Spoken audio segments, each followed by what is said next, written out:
Welcome to Stays Crunchy and Milk. If you have questions or comments, we have multiple ways to be reached. Twitter is, of course, the best way for those who need instant gratification, and the show's Twitter feed is @SkimPod, SKIMPOD. Stays Crunchy. If you want to hear yourself on the show, why not leave us a voicemail? 216-302-8763. That's 216-302-8POD. Stays For the Crunchy. more patient amongst you, the email address for the show is podcast@stayscrunchyandmilk.com. Crunchy again being spelled with a K. We're available via Apple Podcasts, Stitcher Radio, TuneIn Radio, Google Play, Spotify, and of course at the website stayscrunchyandmilk.com. Please rate, review, subscribe, and share the show wherever you can. Stays Crunchy. And if the pockets is feeling extra chunky, you can put in on this and support our Patreon. It's available at patreon.com/stayscrunchyandmilk. And if you donate at the $5 or higher level, you get an entire extra show each month with even more content coming soon. Stays Crunchy. Our personal Twitters are Tatum216, Lunchbox2099, The Real ODP, and I'm your host, the internet's Tayrail713. Went to the well and made a wish. Pray to God I stay around. Tigolo love to throw his weight around. On the same scale they weigh the fish. It's just what it seems. Sweet dreams are made of this. Holla at me if you ever been an underdog or set up an upset. Standing on the verge of your success. Steady bearing your soul to the world you undress. Surrounded by your successes and the whores you ain't fucked yet. That's how I was getting it. I don't need the limelight. That's young nigga shit. And I'm an OG and the G is for gentlemen. Yes, Fontigga spit. Amazon flame watch. Ninth rekindle it. Cause I've had verses with the wisdom of my innocence lost. Two brothers, two peas in the pods. Two comeback seasons apart. Take it back to when I be in the park. Then rhyme till I couldn't see in the dark. So silly niggas better be on your guard. Long as breath is in my being, I'ma be on my job. With good music and that good feel. A good meal, leafy greens, 2 veggies, proteins, and a starch. And I'm out. Hello, and welcome to Stays Crunchy and Milk, episode 369, the one where my camera won't sit still. I'm joined by the man of 1,000 nicknames, the artist formerly known as Chesterfield Rockwell's the 216's own Tatum. Hello. I am also joined by the last of the Golden Coquis, the suburban Puerto Rican, the real ODP himself. It's the podfather, my homeboy Gabe. What's good, champ? Well, my wife is mad at me, so I need you podcasters out. Not you podcasters. I need you podcast fans out there to love me. Oddly enough, Well, a lot of podcasters listen to this. Okay. So, it's yeah, I was just about to say that. Well, I need all the love I can get. all right.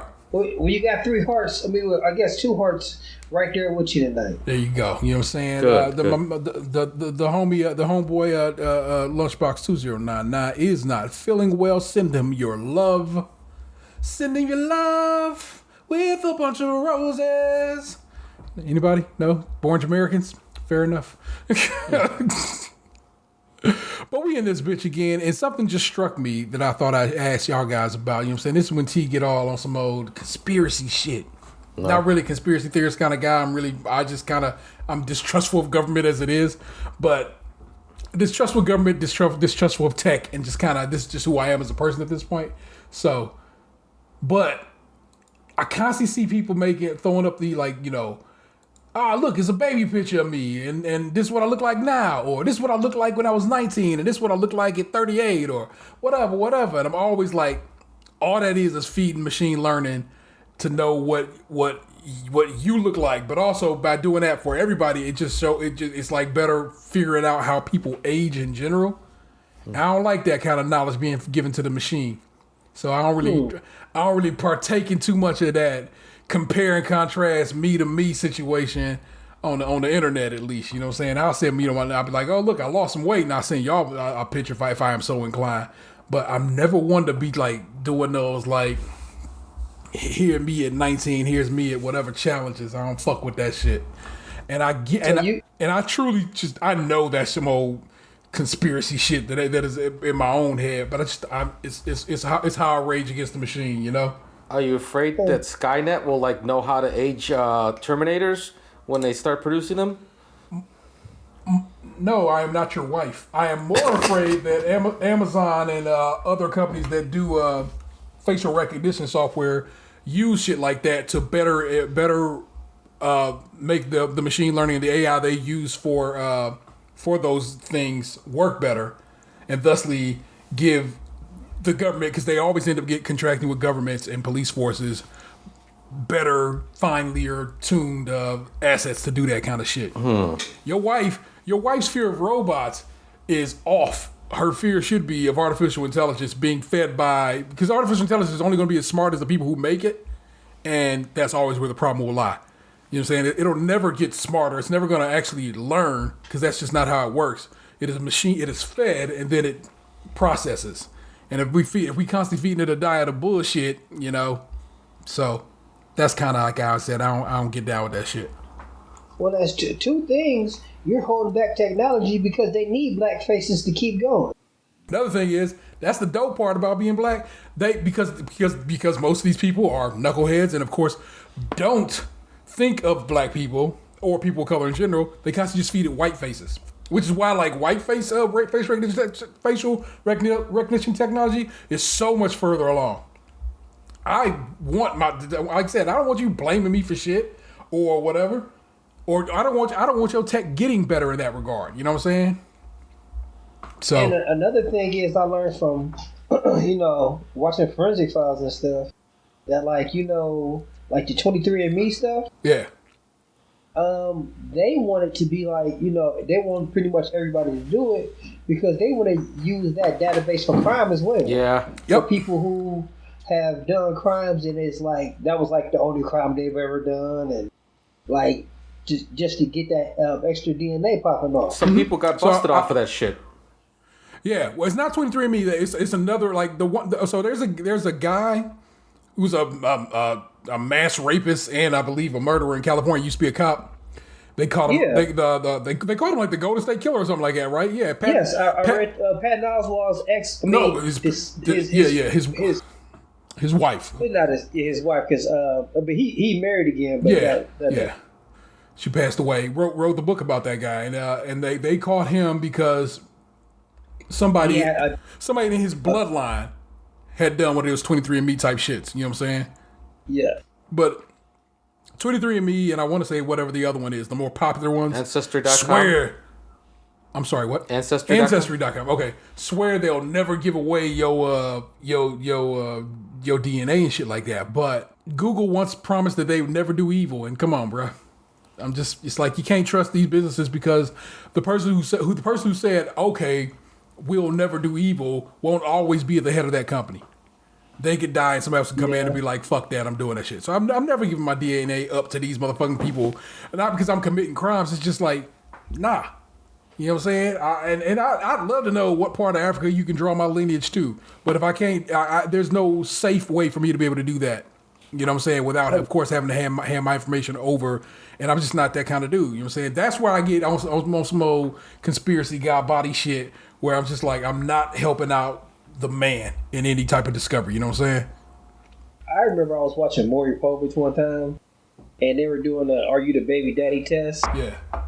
And it was some twins on there, and so the dude was like, "Man, you still my brother," and it came back that the dad was a father because they were fraternal. No, they were identical twins. Okay.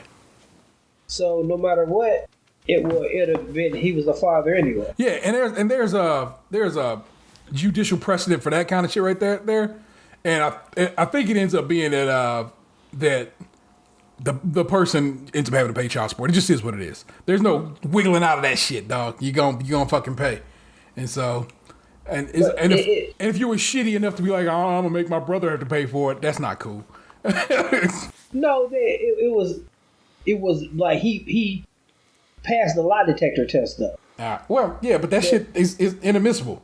Still, you can't. So it was on Maury. I don't think either one of them had to pay child. I don't know how. That shit makes me laugh every time like shows like that do that. And so I'm always like I want to put in these people. I want to incept into these people's brains. Hey, that's utterly inadmissible and actually serves no purpose. Don't be shook when you take it, and don't believe this knucklehead who swears he knows what he's doing, because he don't. It's literally inadmissible because, like I said, it's too easy to fake results. You know what I'm saying? And it always has been, which is why, like, even to this day, you can't use that in most court situations. I think you can use it for like hiring people at the federal level, and that's about it. And that's because they have rules about that shit. And that's another good reason. Like, I don't think I would ever take that test just because you say that you won't pass my DNA off. I mean, stranger things have happened for black people to get in trouble for less. Yep. So, yeah. I ain't giving you Nathan. I'm just not, and it just is what it is. Like I said, I kind of was like, oh man, what if I got that from my mom one day? But I'm like, nah, I don't want that shit. Nah, what if my brother did some dirt and that lead right to him? You know what I'm saying? Well, my wife really wants me to do one of those. Who? My wife. I mean, you married her. What am I supposed to do with that? I mean, if you want to, I haven't decided yet. If you want to do it, well, don't let it sway you. Do whatever you feel is right. I'm curious, and I don't know. I don't know if I care enough to pay the money. How curious are you? You want to put the whole thing in your mouth, or just kiss it, or just give it a handy? It's up to you. You and your metaphors. I wish this cat. I guess goodness. Since Lunch is not here, my cat has to be all up in the video and in my space when I'm trying to record. A cat always has to be on the show. That's how it goes down. I went to Dan's house Sunday and watched a game with him, and I love kicking with his cat. But by the time I left that house, my eyes and my nose was just like, bruh, you can't hang out with cats. Like if you ain't hung out with because technically I don't think I've been to Dan's house for kicking since we recorded there last January maybe. Yeah. And you know what I'm saying? And so we have not recorded at Dan's house with any kind of regularity since the beginning of this year. And therefore, any immunity I built up against to his cats has gone out the window. I was like, it was like my eyes were so puffy when I left there. But that's was like, oh yeah, your eyes is also. I'm like, damn it. But did you take anything? No, I actually just kind of I got a good rinse of my eyes and stuff out. You know what I'm saying? And that seemed to help. It helped calm them down. Like they were raging. But Callie cat is such a little snuggly, lovey cat that I was just petting her pretty much the whole time I was there. So I'm like hanging out with the cat the whole damn time because she's so nice. But like I said, you usually you can develop a bit of an immunity. Like I said, if you're allergic to animals, if they're always around you. But like I said, I hadn't got to kick it with his cats in so long that whatever immunity I think I had has been just shot straight to hell.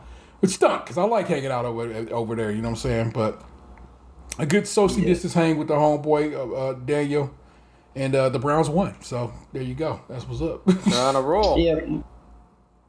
Yeah, my kids haven't been in actual school or daycare since all this started. Yeah. And they've been pretty healthy. Yep. So that's been pretty good. I think I was talking to Vanessa about this the other day, how I truly think it is going to be a much lighter flu season if we are all still contained, but definitely at least around my home. Now the kids go back to school part-time on the 19th, and that is it. Apparently that's what they're doing for the rest of the school year. They sent me a calendar. They sent a calendar today that was like, yes. I was like, oh, that goes all the way till June. So that is what's up. So they do. So what's the schedule like? Every other day, based on your last day. And so the first week of school they'll have 2 days of school. The next week they'll have 3, and ding dong, ding dong, ding dong until the end of the school year. And the rules are mask all day. No, like I'm saying, social distance lunch, so forth. And Xander goes tomorrow for his. Basically, this is social distance orientation. Basically, gonna tell you if you get suspended if your mask come off or whatever. That kind of situation is what he gets tomorrow. And then they're fucking around. Mills is in they are not in a couple of weeks from like the 15th, so 14, literally a couple of weeks. Like is when theirs is. So it's been interesting to get here. You know what I'm saying, as they go this first semester at home, and both of them I get a phone call from one teacher today and an email from another teacher today. Xander's math teacher said he got work missing, and Lily's English teacher it's kind of falling behind on her reading. I'm like, oh, for fuck's sake. So I had to have a conversation with both of them, I need all this done. And I gave a little space. I was like, look, how many assignments you got missing? All right, do half of them holes today. We get the other ones done here tomorrow. We'll knock them out and call it a night. And then they told me that they got it all done today, and I was like, cool. We keep motherfucking moving. And Xander swears all his shit is done, but we'll see. We'll double check on that shit. But I did not pull a lot of news. I only got a couple of news stories, so I might as well just. How about we just go into personal news of my life? My son got his license last week. It did go down without much of a hitch at all. The line at the spot, just as it always has been. If you've ever gotten a license in the Cleveland area, at the BMV on the west side, you know what it is. And the going in, getting set up, everything breezy. But going to literally, you sit in a line of cars as they go through to take the test was ridiculous, because it's just like, why do I have an appointment with a time if we are not going to just abide by it? You know what I'm saying? Don't even give me a time. Just say show up around here, because that would have been much more honest. So did the state patrol get in the car with you guys? Hell no. So I'm about to break. They're about to break it down to you. How the process works now is we, like I said, we get in the whole line of cars, queue in the line of cars. We pull up to the pull behind whoever's whatever. First lady is right there. She says, "Okay, here's how this test works," and gives a basic little overview, and then says they're going to tell you more up there, but I'm going to check your car out, make sure everything's working. So that's when you got to flash your lights, beep your horn, do your blinkers. And basically like, and Dad, you got to be quiet. And I'm like, because she goes, if you don't be quiet, it's an automatic fail. Oh, wow. And and like, for whatever reason, he was clicking the thing the wrong way to turn his blinkers on, because he was just a little nervous. And I was like, I'm like, God damn it, shut the fuck up.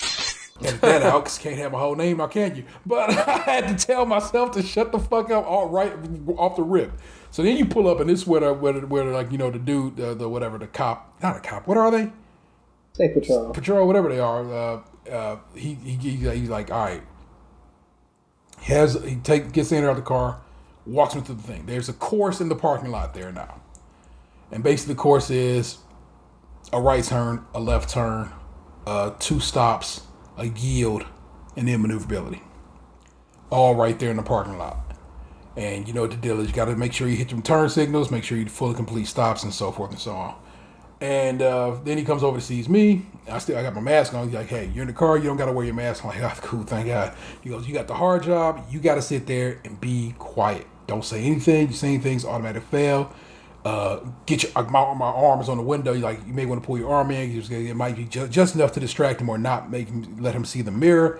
I pull the car. My people can see me. I just basically pull myself into myself and just lean like back. a sardine. Just like, shut the fuck up. Yeah, and just I'm like, shut the fuck up, T. Don't say shit. Don't say shit. Don't say shit.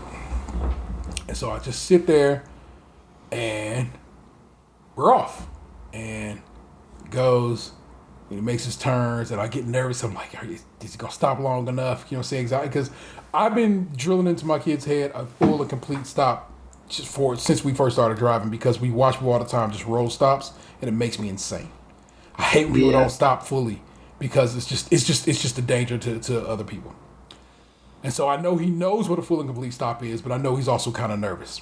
And so, full and complete stop, boom. You know what I'm saying? Hitting the turn signals as he's supposed to. And then we get to maneuverability. Maneuverability was my Achilles heel when I got my license years ago. Failed it multiple times because I hit the cones multiple times. And so it always makes me nervous. I was super nervous that he wasn't going to be able to. But then my car is a particular model of Honda that has not just one but 2 sets of cameras. There's a camera on the right mirror, and there's a camera on the reverse, so you can really see what's popping. Like I said, if you turn your blinker on, you can see, or just push a button, you can see behind you on the right side of the car. And like I said, if you look, and you can see just in the back just by being in reverse. This little boy just whipped that bitch through that course for maneuverability, just whoop, whoop, whoop, whoop, nothing to it. And that is, I know, years of video games. Truly, it is.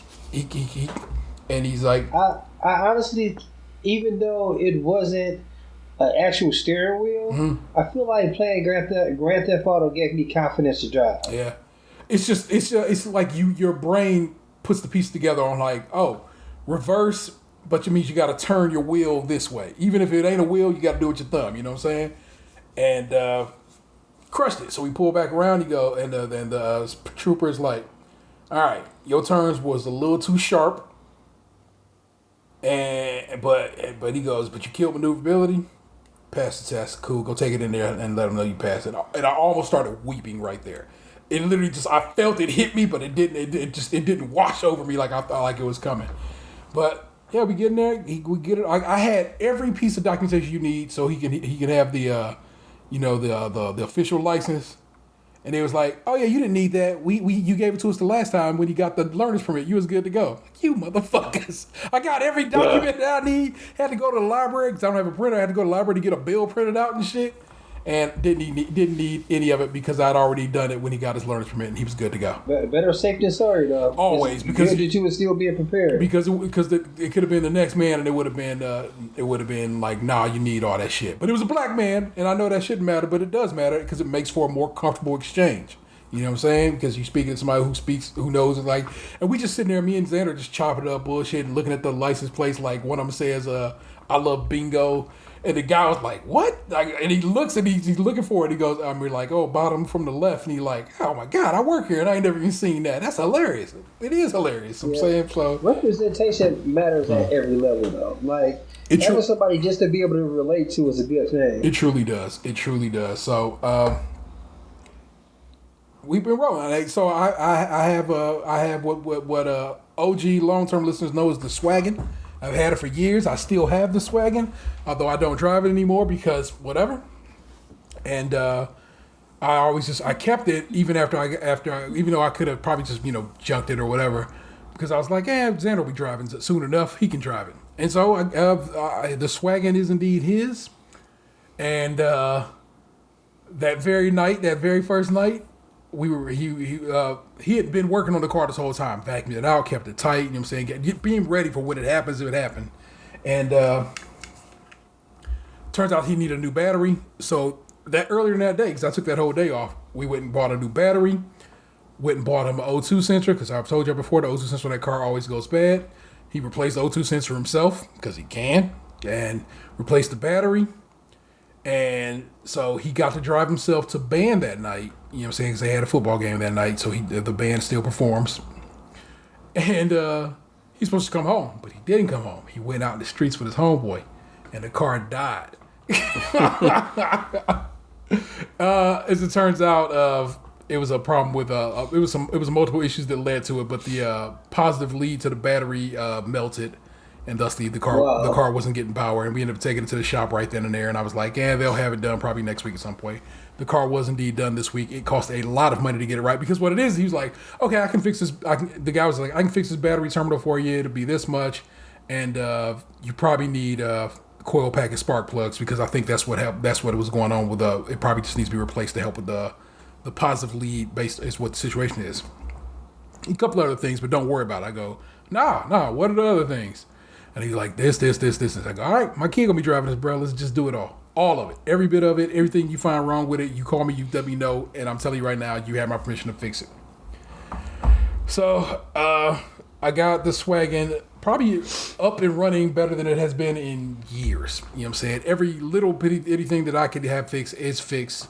Xander has replaced the bulbs on it himself, because I got him the bulbs for it. There's a one of the bank of whatever, speedometer shit like that didn't have lights on it anymore. I drove that bitch in the dark all the time, but I was like, I can't have you doing that. You know what I'm saying? So he had like I said, all this is, like I said, over time he had been preparing for this whole time. It's basically this whole summer has been Xander getting that car ready for him getting to this time to be able to drive it. But it is good. He got a fresh exhaust. He got fresh coils and fresh spark plugs. He has a brand new battery and new battery leads and so forth. And a lot of work got done in that car. Almost $1,000 worth of work. In fact, went into that car this week. But my kid is in a safe car, and I'm happy about that. And he's been driving it since he got it back the other day. And I dig that Xander is a car guy and Yeah. has been for years.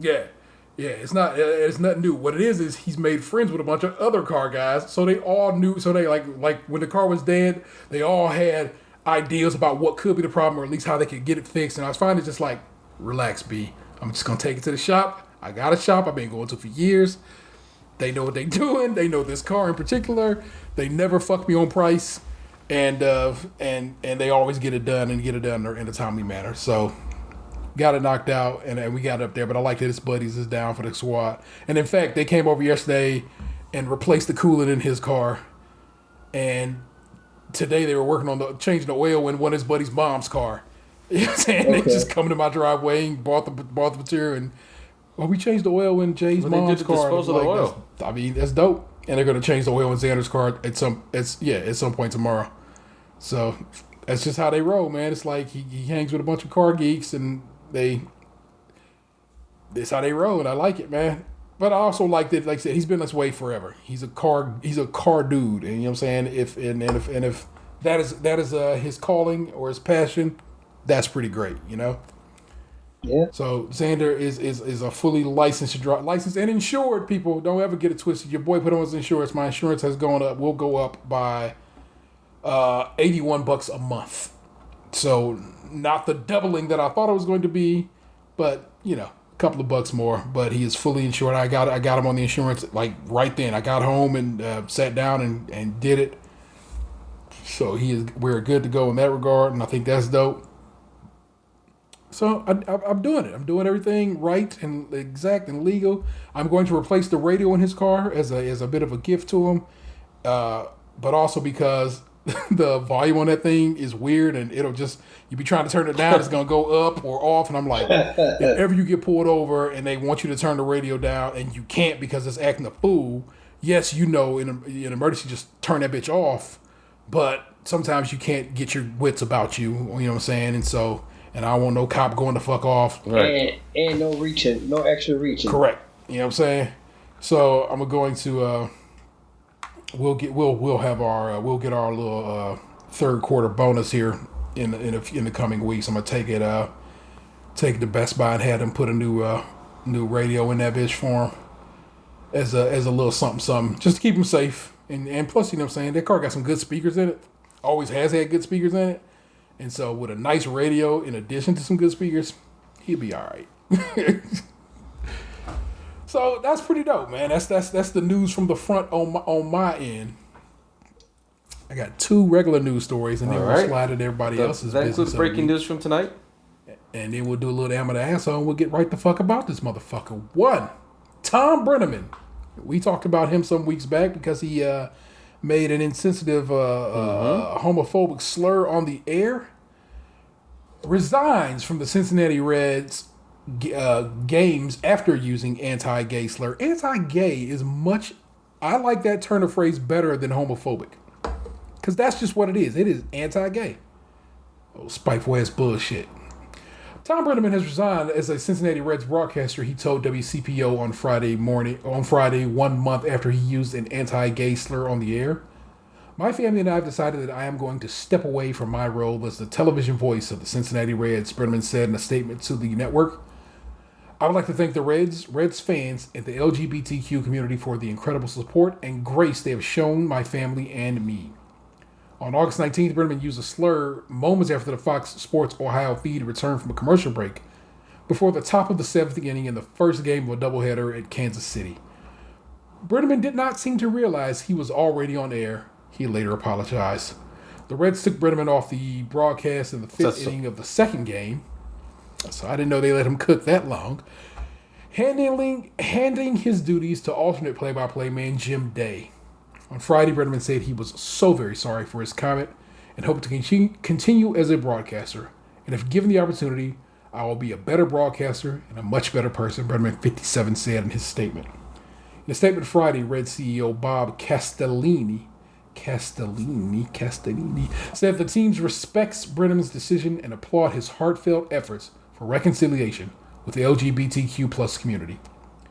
The Brenneman family has been an intrinsic part of the Reds' history for nearly 50 years, Castellini said. We sincerely thank Tom for bringing the excitement of Reds baseball to millions of fans during his years in the booth. Is this really his decision? That guy quit.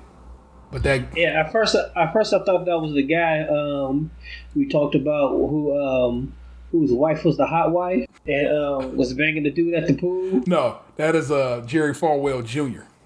Oh yeah. But Tom Brenneman, of course, I believe his father was a Reds play-by-play caller as well. So it's like that's another family lineage. Nepotism is what we call that in most circles, but that's how that one goes.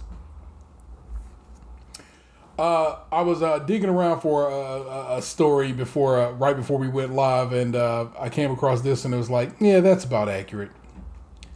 This is from the good people at Cleveland Scene, posted by Sam Allard. I don't know if that means he wrote it. It just says he posted it.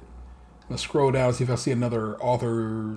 That seems to just be the byline. So, they don't say written by anymore. That's just what we do. Posted by.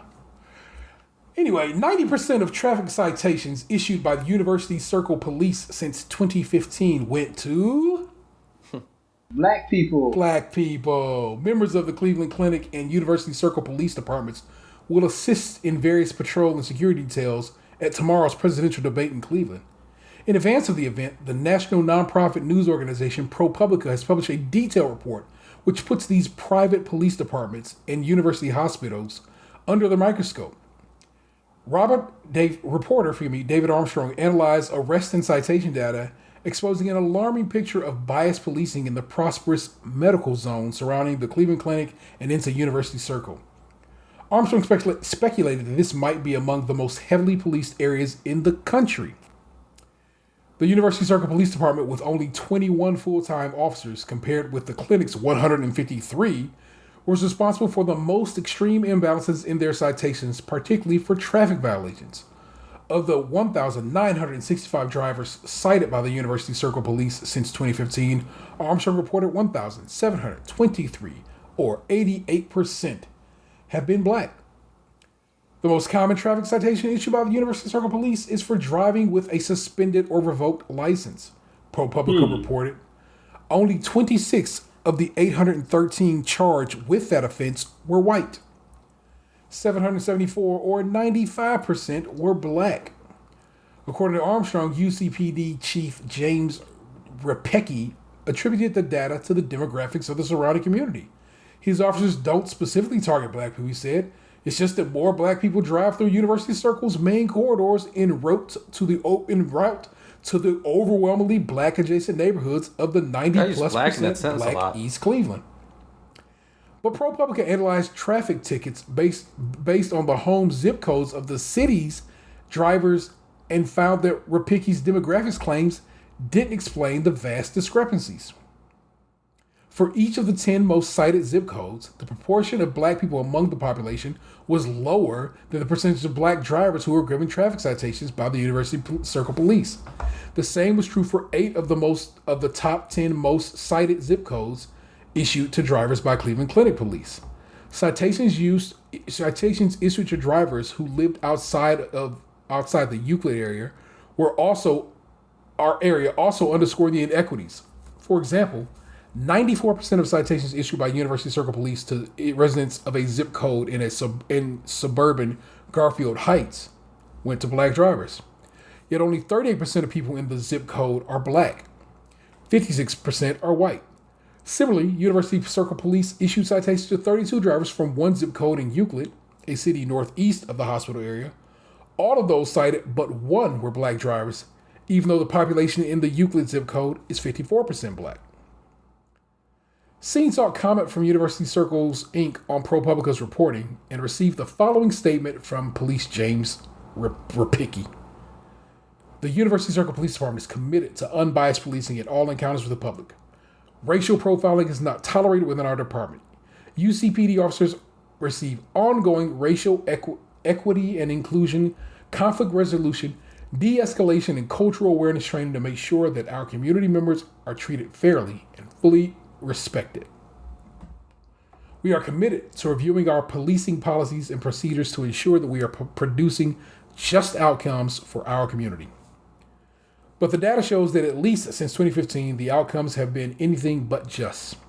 That's one reason why a local police abolition group has emerged calling for the dismantling of RTA's transit police, amongst others, to reduce the number of overlapping police jurisdictions and relax the atmosphere of hyper-policing created as a result. I, myself, have been very much anti-RTA police in general because I would ride the train to work pretty regularly, and I would always see black people being issued tickets for not, for not having,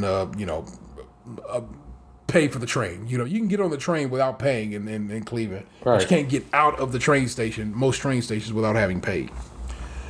And the ticket at last check is a $75 charge. It's a $75 ticket. For I believe it was $2.25 or maybe $2.50. It was the fare for riding the train. And so if they didn't have the goddamn $2.50 to ride the train, they definitely ain't gonna have the $75 to give you to pay the ticket. So what that ends up doing is introducing these people into a justice system because of course they're gonna end up not paying that ticket. They're gonna end up getting the fucking warrant out for their arrest, and it just fucking pipeline in jail. You know what I'm saying? And it's like you're paying for all these police officers when in reality you probably just not pay for all those police officers, and your books would probably be real balanced real quickly there afterwards, and you wouldn't have to raise the price on the cost of riding the bus or riding the train in the area because it has gone up substantially over the years.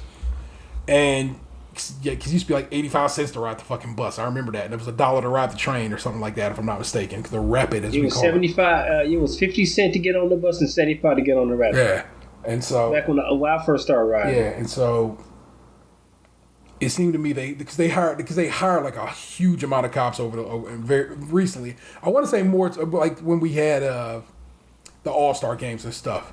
Like right around that time, they really started trying to make downtown Cleveland a thing, and like all of a sudden it's like they just hired an entire police force, and I'm like, yeah, it seemed so unnecessary because I know that I've ridden the train. I ride the train regularly in Boston. They have their train system is called the T, and rarely, if ever, do I see any kind of transit police officers there. The system seems to operate itself relatively well. They have a setup where it's not easy to, go jumping gates or avoid the fares because just the way their gates work. You know what I'm saying? L.A. for years their train, because just to encourage people to ride it, was free. You know what I'm saying? You could just walk in and go catch the train. And again, they didn't need an overwhelming police force to enforce, I guess behavior on the train. I don't think you need, like you said, an independent police force for just the buses and trains in the city because we're not that big a town. We don't have that much going on. And also, you could just call the cops. You know what I'm saying? Cleveland police are everywhere. We have multiple districts throughout whatever. If you're in another city, like University Circle, University Heights, whatever like that, you know what I'm saying? You can call those cops. You know what I'm saying? So it's like, I don't understand why you think you need your own independent police force to enforce transit law? I don't know. I just kind of always felt like those cops are always overzealous. Yep. Like they seem like they try to prove themselves like daytime strippers. Like it's always like we'll be like on our way back from lunch or on our way to lunch. The way they just stand around like they militia, is just like threatening. It's like bruh, your district is the train. Go kick it down there. You don't need to be here in the mall. You don't need to be patrolling the escalators. That shit ain't got nothing to do with you. Bus stops, I guess you can go patrol them hoes if you want to, but go patrol them hoes. You don't got to be all up in, again, like Gabe just said earlier, all up in the video, you know what I'm saying? All dancing up in the video and shit, bruh. It's cool. I know you don't think you're a full cop, is what it is. And you think you must. And you need to push. You need to prove your worth. Yeah, and you think it's ridiculous. You think these other cops probably don't respect you enough, so you got to be extra vigilant, extra copy, and it's just like, yeah, bruh, your district is the bus. and a train. And Then especially on the west side where I'm at, they have a lane on Clifton that for a certain time is the bus lane. Yeah. And every morning I would see them pulling somebody over because they was in the bus lane. That's not obviously bus lane. If you don't know it, you just don't know it. Yeah. Like, why are you pulling me over, transit cop? If I'm not committing a crime on the bus, worry not about this. You know what I'm saying? It's just unnecessary. And not only that, like the way they dress is ridiculous because they have like the full stuff on, and they always have on a vet. Yeah. Like people just bringing bazookas on the train or something. Yeah. Like it's ridiculous. I miss my days like riding the train where I could read a book and relax, but I work from home now. So it is constant policing in this country that unnecessary policing in this country that constantly leads to, again, black folk being 90% of the tickets written in this fucking situation. What is an obvious pipeline to jail by issuing tickets and stuff like that. There, Lindale can barely issue tickets anymore because a state senator's friend got pulled over once. Wow. You know what I'm saying? That's what started the whole their whole downward spiral. They used to patrol that little stretch of land on the highway. And that ended up going to the Supreme Court, if I'm not mistaken, the first time. And they won because the Supreme Court said, yeah, they can patrol their area, and that's cool. And then the state passed laws that was basically like they couldn't patrol the highway like that no more. So then, of course, Lindale set up the speed trap over there at Memphis and 117th. And then the state was like, unless your city has X amount of people in it, you can't have red light cameras. And somebody has to be there, and a cop has to be there to witness the crime for it to be a crime. So then Lindale just was like, okay, well, I got you motherfuckers. So there's a booth there now. I just explained this to Xander too the other day. I'm like, look, if you're ever over here, let me explain something to you. They have red light cameras right here. But also, right back there in the cut is a little booth that is manned 24/7 by a police officer who will swear on a stack of Bibles that he saw you run that red light and or speed through this town. Now, mind you, that motherfucker, whoever's in that booth, is probably the cushiest gig, and it's probably sitting there playing they Switch or jacking off to their phone or whatever. But that's what it's there for. And I'm like, on the one hand, I'm like, that's fucked up. But also be aware that that's what goes down right here in this little stretch of land. The speed limit changes in Jamaica. It's 35 until you get right here, and then it drops to 25. So it's a setup. But also, I'm like, I'm pro that idea. Because fuck this state for trying to shit on them and set them up for failure. Because, again, like I said, one time a senator's friend got caught speeding. They actually were breaking the law, and they got caught breaking the law. It's like, bruh, you were breaking the goddamn law. Every time I hear people get mad about red light cameras on that bullshit, I'm like, you literally were breaking the law. You got caught doing the dumb shit. You should have to pay a fine.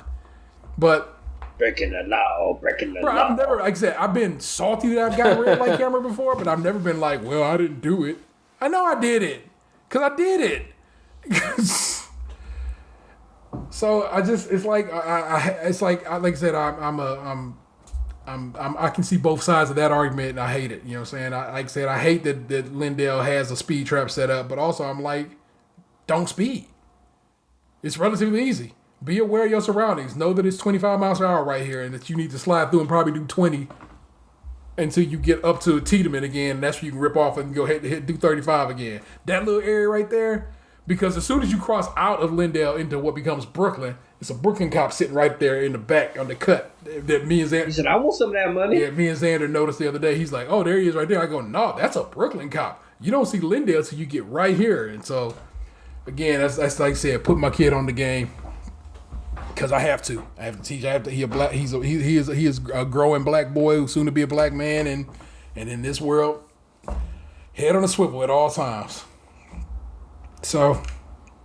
Well, I guess when I leave your house, I'm not going to Raising Cane. That's the thing. It's fine in the wood because ain't nobody giving a damn.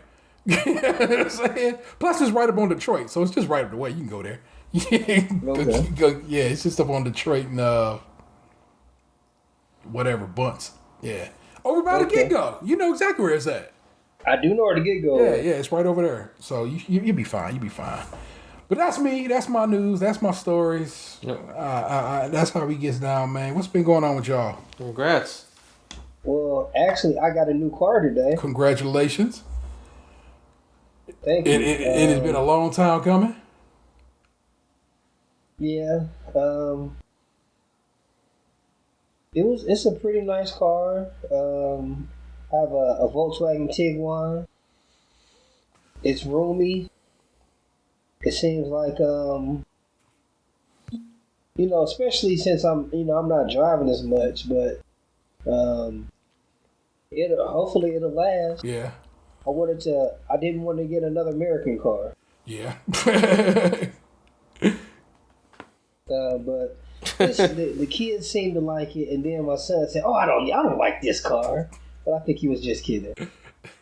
And who cares? I know you care, but still. It's so, like I said, today was the first day I drove it. Yeah. And my youngest son opened up the door while driving. Oh, you didn't put the child locks on yet? I didn't put the child locks on yet. Yeah. And that was pretty surprising. And at first he was playing with the windows. Because, me and my other car, I've had it forever. The child lock's been on for many, many years. Yeah. The window locks have been on for many, many years. And he was just having a ball. And I couldn't really be mad. I was like, I should have took the time to figure out the child locks before I started driving again. Yeah, that's all right. That's all right. Now, what are you going to do to keep them sheets clean? Because I know, you know what I'm saying, you keep the whip clean. Like, would you lay down some towels, some blankets, what you put down underneath them kids' seats? Well, it was a towel today, but I was actually, I'm gonna get some covers, like the seat covers? Covers. Yeah. Yeah, I'll probably get some of those. Yeah. But you live and you learn. I mean, hopefully he ain't roll out the dough. He wouldn't like his Uncle T, who years ago. He's still alive. That's all that matters. Oh my goodness! So there you go. So and now child lock set, I assume. Yeah, child lock set, and it was pretty fun. Yeah. Push button. Nice. Oh, the start. Yeah. Yes, it's the push button. What's up, man? I don't know. I hate that it's okay. So one thing that I didn't get, and I made sure I didn't get, is like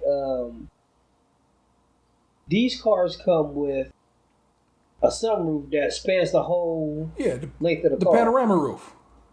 Oh my gosh. We have so many trees falling in this neighborhood. And I was like, I would never get that. Of course, I have insurance, and this car has I could have bought brand new because the car is not that expensive, but the 2018 and 19 have because Volkswagen got in trouble a few years ago, and the warranty on those years are so great. Yeah, like it's like 100,000 miles warranty. Yeah. And I couldn't like the new ones are only like 47,000. So, but there's no way I would have did that. Like the lady next door needs to really cut her tree. And we keep on like, hey, we should go over there and talk to her because them limbs keep on falling. So they are a danger to you and your car. So I hear you. So yeah, I didn't do that, but it's going to be an adventure because I guess a lack of adventure. It'll probably the car will probably last longer because I'm not driving 5 days a week. Yep. So it's I just read a report about how car sales are not anywhere near what they were pre-corona, but they are on an upswing as people look for safer means of travel. You know what I'm saying? We can still, drive across the country. I guess a friend of mine recently drove from here to they drove all the way out to Colorado, New Mexico, that area, the Grand Canyon general area. So, and just drove across the country. You know what I'm saying? And I was like, yeah, that's dope. So. Plus, you know what I'm saying? I definitely want to do that one day. That's like a family-sized vehicle. You can fit, you can fit the squad up in there, so that's dope. And like eventually, if they start playing sports or whatever like that, it's got some space in the back, right? Yeah. It's my girlfriend has a Jeep. Yeah. And it's technically bigger, but I kind of feel like that car has more room in it though. It's always like that. Like I say, so my car again is a little wagon, but it actually has more space in it when I drop the seats the right way than the Swagon do. It's got a wider mouth and it just goes deeper for whatever reason. And so I fit a whole ass TV back there when I bought my TVs a little bit back and stuff. That car stacks. What it is, like I said, they have better interiors. They're just built better. Again, these foreign. I'm not knocking your lady's Jeep. I'm just saying, American cars just ain't built with a sensibility or good sense sometimes. You know what I'm saying? It's like they miss on features that you really shouldn't be just leaving out. And so I very much have dug, especially as I've dug into car features in recent years, how much nicer they are about such things. You know what I'm saying? Creature comforts, if you will. You know what I'm saying? Yeah. So it's a bunch of little nooks and crannies that are nice. And right before you get out the car, it said, "Don't forget your phone." That's dope. That's so dope. I just watched a video on YouTube today about pronouncing German of how Americans are mispronouncing German brands. And this information, I'm gonna send you the video, of course. But what I thought was dope. Okay, so we always talk about how Aldi is Trader Joe's is Aldi's more successful sister. Yeah. So here's how it really went down. Aldi, however they pronounce it in German now, I don't remember how to pronounce it. Was the store that was founded by two brothers. Again, the German that'll come again as I tell the story. And like Puma and Adidas. Yep, I was literally about to say just like that. Them niggas got into it. So now, if you were in Germany, it's Audi that we know, sorta. It's Audi South. So it's Audi North and Audi South. The logo that we know is the Audi North logo. Audi South. So the One Brothers was Aldi in America. Aldi North is who owned Trader Joe's. So they are owned by two different companies, but founded by the same brother, and both of the motherfuckers named Aldi. It's madness. It's just it's really like a cousin now. Yeah. Trader Joe. Yeah. So just like that's pretty interesting. Just like Adidas was started by a brother by one dude. Then he brought his brother on. Then they got into a fight. And he left and he started Puma. So you know what I'm saying. Yeah. Those are the sibling brands as well. So that's just I just find it interesting that Germans always get into fights and go start in different companies with each.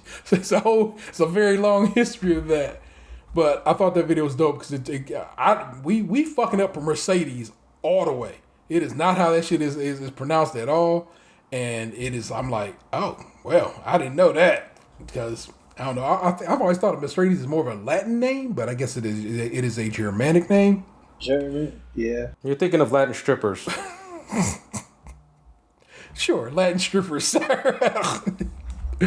But yeah, when I was a friend of mine he went to the he didn't even go to the army. His girlfriend went to the army, and he went with her, and he was mad because he didn't have enough money to send back his Mercedes Benz. Oh, from Germany? He was like, yeah. He said man, that's all we drive out there. I was like, okay. And he was like, I just can't afford to send it back. But now he's a pimp and he can probably afford anything you want. That's what's up. A literal A pimp? literal pimp, yeah. Huh. I keep his name off the podcast, but yeah, he's a literal pimp. And music producer. He'll say he's a music producer first. That's his stuff. Pimping is just a side hustle. Yeah. Oh, that's you texting? Yeah, I'm sorry. It's okay. You that way you'll have that chambered up for later to watch and chuckle at the various mispronunciations we be doing in America. I'll watch it, but I might not change my pronunciations. Oh, I'm going to rewatch that video because I'm a lot. One, turns out not a lot, but multiple of those things I've been pronouncing correctly this whole time. Just because I'm a bit show offy in that regard. But I'm gonna get Mercedes how they pronounce it. It's like Merced or something like that. I'm gonna get that shit locked down, and that's how I'm calling that shit going forward. The Merced. And no one's gonna know what the fuck you're talking about. Cause I want to be able to say that shit like it should be said. I dig it. Volkswagen. The way she explains it's more Volkswagen. So a F where the V is at and a V where the W is at. And Volkswagen. I'll just say VW. Well, no, that's the point. She was saying that's what they call them in Germany. She says in Germany they call them VW, but they just pronounce it like I don't even know how to pronounce the V and the W. But how it's pronounced if you said it all the way out. And I was like, yo, that's so, I don't know. It was just a video that just showed up in my my recommendations. And it was just, I was like, well, that's just delightful. And the lady who is in Cincinnati, so I'm like, oh, cool. Well, you in Ohio, so that's dope. Show love. I always wanted a VW bus. Yeah. Ever since I watched the episode of Pet My Ride, and they one of the most simplest Pet My Rides they did, where like they took the back of it, they put like wood, like a wood floor in the back. Yeah. One of the best episodes of all time. And YouTube has, especially in these days and times when it seemed like, I don't know, are we gonna get more? Like we probably not gonna get a ton of shows coming back. Yeah. A lot of people, but YouTube has been my bread and butter. A lot of people are in the midst of filming. What it ends up being is they similar to how Bake Off is back right now on Channel 4 in England and Netflix in America. I think Netflix everywhere else in the world, as a matter of fact. So what they ended up doing was doing like basically a Bake Off bubble. Everybody came down there, and I think they didn't. They ended up kicking it together for like whatever they did. They 2 weeks for sure, but also they have to stay there, and so they got to stay there the whole time, no matter what. You know what I'm saying? They're gonna do all 7 weeks there or whatever. I think, and I'm like, yeah, that's wild, but I also like that. You know what I'm saying? Makes sense. Yeah, and that's a lot of what a lot of shows like Blackish is back on. They doing their thing, and I think they had to quarantine for a bit, and then they do basically rabbit testing every day, and that's how they are getting down. So some shows are supposed to come back. Everybody's just coming back a little later. Okay. But yeah, I have sworn by YouTube myself. My girl Sola, formerly of Bon Appetit, got a show on Binge with Babish now. It's just dope. I love seeing her again. Forgive me, that's Anthony's girl. That's not my girl. I cannot claim her. That's my man's. He called her. He called that well before I ever did. But I appreciate her because throughout, if you ever watch Bon Appetit's videos, they always hit up this brown skinned lady with a bunch of tattoos for her expertise throughout those videos, no matter who was making a video. Sola. Because Sola had multiple years of high-end restaurant experience and is also a very, very, very smart woman in the kitchen. And she was the first person who put it out there that Bon Appetit wasn't paying. And everybody fell in line. Most behind there was like, well, they ain't paying, we ain't playing. And that's why Bon Appetit's YouTube channel fell off like a goddamn stone, and everybody, stopped following them. But she ended up doing videos just on the humble. People would invite her to do a video, and she'd come through. And now Babish, Binging with Babish fame, has invited her onto his situation, and has given her own show over there. It's just dope. And I fuck with it, man. So, YouTube. How many? I seen 2 of them. Only 2 is up so far. Did she? Yeah. Okay. Yeah, so. And that second one was very, very good. Yeah, man. That's the one she did the 7-course tasting menu with convenience store food. It was insane. Yeah. Just again, she's so smart. She's so fucking smart. Smart in ways it's just like you're like, oh yeah, some good kettle cooked chips could, you know what I'm saying, be rehydrated and basically go back to a potato. You know what I'm saying? It's insane. I might if I remember put that in the show notes if you guys want to watch that. Gabe was the first person that introduced me to that wave of kettle chips before people really started eating. Yeah. Use the kettle chip OG.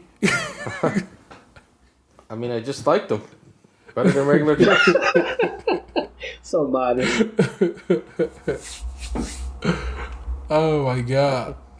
But I mean, wait, how you feel about having a new whip, man? You just feel like at some point, like, all right, I'm about to just get on the road and I'm about to push this motherfucker for a little bit just to catch your breath and. Probably not. It is I don't find myself one. I'm the. So Vanessa, of course, does grocery shopping, but she has a grocery delivery every couple of weeks. But in the meantime, if something goes sideways, the milk didn't thaw, or you know what I'm saying, we ran out of dog food or something like that, I am the guy who goes to the store to fill in the middles. You know what I'm saying? So oftentimes I will go out and just, you know, cruise around to wherever my local Giant Eagle or Target or whatever like that. But every now and again, I just hit the road, bro. Turn the book up, turn the music up, and go. My man wrote another book in the Bobaverse series, and that came out last week, and I finished it very fast.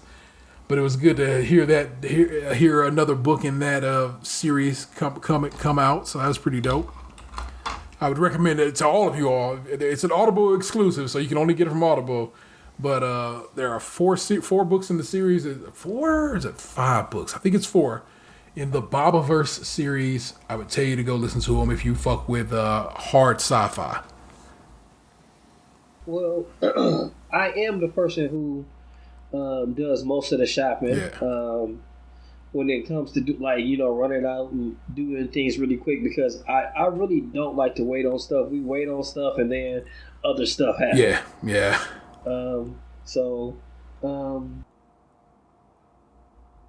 I would like to, maybe do some traveling, but it's about to be cold in a little bit. So if we're gonna do it, I guess we should be doing it like in the next couple of weeks. We'll go south. Because I was like, what are we gonna do this weekend? But it's supposed to be like rainy this weekend, and it's not really good weather for like going out. But if I didn't just happen to get a car, I did do something this past weekend that was pretty interesting, and I didn't say anything because I was saving it for the show.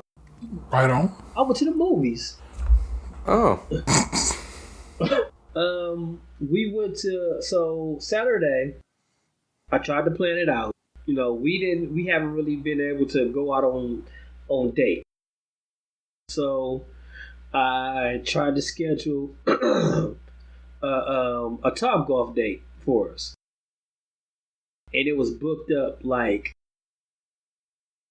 already. So on Monday I got up, I tried to book it, and they were already sold out. Just like, it's only a couple bays available, so just please come in. So, I tried to keep it a secret, but then, we started approaching this.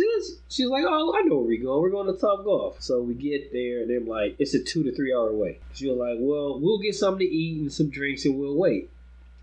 So we're sitting there, and they just ignore us pretty much. Yeah. And then I'm looking at my phone, trying to like think of what else we can do, and not far from where we were was the movie theater. So I was like, do you want to go see Tenet?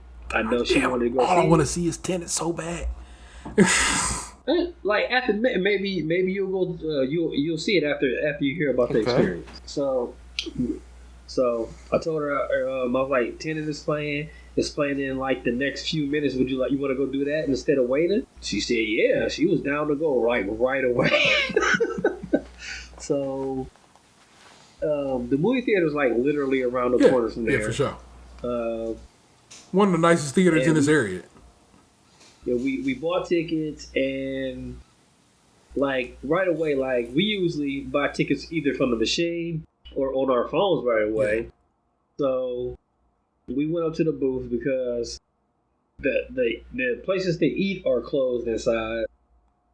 So we just like we'll just get something to eat from somewhere else. We come back and like all the staff are wearing masks, all like that. Like right when you walk in, like the ticket taker is behind. It's already behind plastic. Yeah. No, the one inside. Oh, the person who actually tears the ticket. Yeah, or they used to tear it. They scan it. Okay. Now. So they scan it, and like I feel like, like the popcorn, like they're behind plexiglass too. The popcorn, it's more plexiglass than ever. Yeah.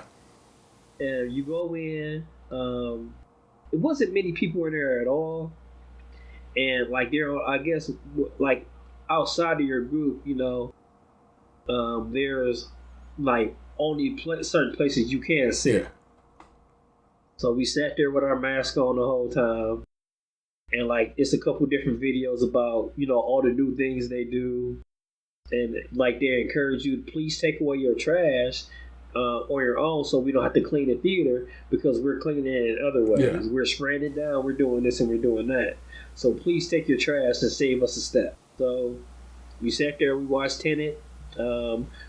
I kept my mask on the whole time. Well, we kept our mask on the whole time, but I'm very used to wearing a mask. Yeah. So, when I'm out doing yard work and stuff, I need one on. So it's not a big deal for me, really.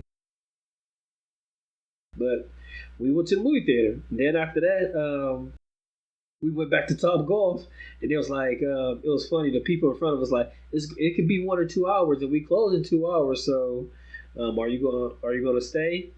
And they was like, nah. So we went in, and it took like literally 5 minutes before like we got a bag. We golfed and we had a good time. It was it ended up being a good day. Dig it, man. I like that you had a nice little date situation. Sounds nice. I am terrified of going back to movie theaters, and all I want to see is Tenet. But I'm constantly I'm a very much an active news reader. I just read a story today about how renting theaters out just for yourself is wild cheap right now. Yeah. And so you could rent pretty much a whole theater. Like basically they hit you for $150 for the whole theater, but you got to also buy $150 worth of food, so $300 to rent a whole theater. But I mean, if you come through with a crew, you know what I'm saying, advertise that over some folk you fuck with and know they've been doing right. It ain't too bad for a night out. Yeah, $300. Even though like when you don't have I don't know if they would probably, because I think the Silver Screen, the new place does it, and their food is terrible. Yeah, you ain't gonna force me to buy $300 worth of bullshit. Fuck off. Yeah, but I was just thinking about at first. My first thought was like $300, like $150 is a lot of food. But shit, popcorn is $8. Yeah.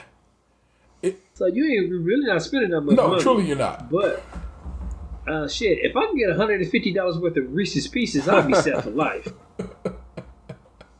Like I can take these home, right? We good, right? Yeah.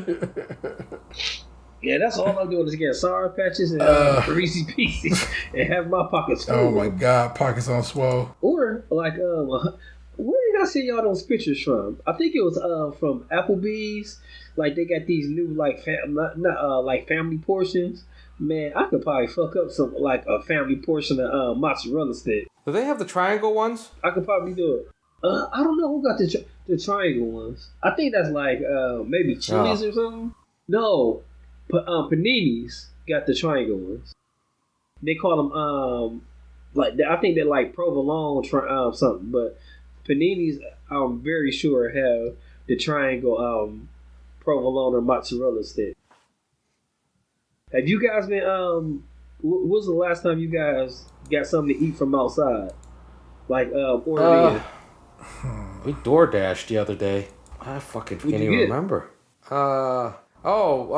We got Cracker Barrel breakfast. Okay. That was pretty good. Good or bad? I always appreciate the hash brown casserole. That is the best thing on the menu. They make a mean biscuit at Cracker Barrel. The biscuit gravies were good. The biscuit is Cracker Barrel is pretty underrated. I mean, they call it Cracker Barrel. It's their own fault for that.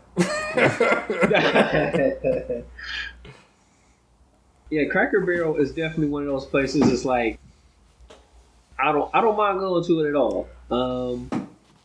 I don't enjoy a bunch of different restaurants, but like if I had to do my restaurant more, Cheesecake Factory, Cracker Barrel. What other restaurant do I like? I just had Cheesecake Factory, but I literally just had cheesecake, so I don't really count this Sunday. So I had Cheesecake Factory yesterday. There you go. So but I didn't get any food from there. So God, when's the last time I had some outside food? Because I've been relatively committed to trying to eat better. Yeah, I've been thinking like, when it's getting colder and colder, I'll try to be more. I've been so angry about it because it's been like the last couple of days it has ended up right when I would go for my walk run situation. It's been raining. And I've gotten to the point now where I just feel guilty if I don't go exercise. Because I'm like, bruh, I got to get off some of what I've eaten today or something like that. So today, like I said, that's why I ran so much today. Because I walk and I usually run a block. And that's just like, you know what I'm saying? But as I've lost some more weight, I feel like you could probably. Today I was all day. In fact, no, yesterday I was guns blazing. I was like, I cannot wait. I'm gonna go fucking run. Not walk, I'm gonna go run. And it just started raining. It started dumping too. And I was like, you motherfucker. And then today I heard it was the thunder rose. It was thunder. And I was like, wow, is it about to be 2 days straight? And like I can't not exercise. So now I kind of have to get myself ready for what is it going to be when I can't go outside. You know what I'm saying? It's snow on the ground or it's just dumping rain or something like that. And I need to exercise. So I got to figure out a household means of exercise, or I got to get a tread or something. I can't call it, but yeah. Today I got out there and I walked hard and I ran hard. I started running just as I got around the corner from my house, which I never do. I usually run quite a distance away from the house before I start going, but I was just like, I put my playlist on. Stronger was on, you know what I'm saying? And I was singing Kanye, and I literally I took off and just started running, man. I was like, fuck yeah, let's go. So that's that. And it's like, yeah, preparing for inclement weather because the time it's supposed to be wild cold here. That's like well below normal here over the next few weeks, and way above normal out west. Like they're supposed to be like in the midst of a heat wave. So I don't know. Yeah, I'm going to go pick up a new filter for my furnace tomorrow. Yeah. And I think the heat's about to come on. I just replaced the furnace, but I probably should get a backup one because, you know what I'm saying, who knows how the air is reacting lately in general. I got to get a flu shot. So I'm trying to be proactive and all that. I hate that word. You know how I feel about that word. it's just I'm trying to be active. We don't need to put the pro in front of it. I'm trying to be active in all that I do. Health-wise, you know what I'm saying, and stay on point and so forth. Because the weight's still coming off. I'm doing better, you know what I'm saying? And I just want to stay up on that shit, man. So, can't call it. But we'll be all right. And I'm just going to get out there. Like tomorrow, it's a game. Xander has another home game, so their band will be playing again. So I'll just been walking to the games. You know what I'm saying? So that's been a getting some steps in.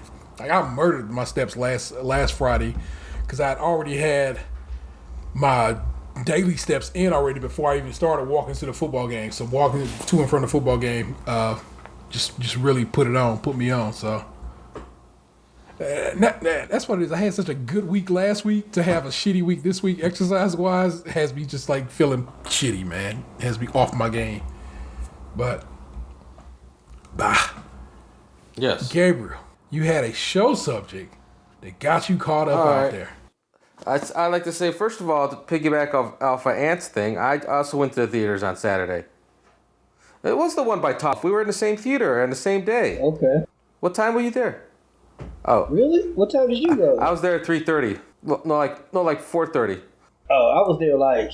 Yeah, okay. I was there after you. We went to... as a family, went, except for the two little ones, they stayed with my mother-in-law, went to go see, my friend privately rented a theater so they can watch Goonies. And my kids have never seen Goonies before. Oh, wow. Yeah, I did. Fantastic. It held up. I haven't seen it in a while, but it held up pretty well. It's a Richard Donner, Steven Spielberg banger. It's a classic. So yeah. Is that movie on your list of movies that you want your kids, that you absolutely want your kids to see? But I'm glad they saw it. Okay, but what's on that list? Movies that they absolutely have to see. Some of the ones I liked as a kid didn't hold up. Like I don't see the Never-Ending Story anymore as like as with adult eyes as I do with kid eyes. Okay.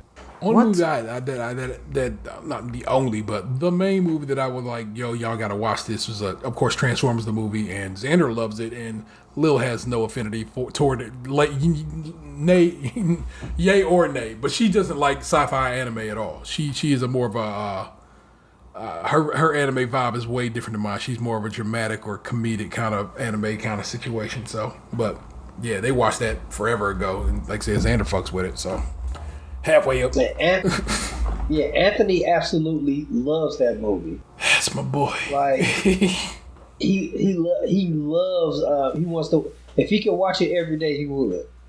A matter of fact, I'm surprised he hasn't asked to watch it lately. But I want my kids to watch Pee-wee's Big Adventures. Maybe I'm looking forward to them watching Superbad.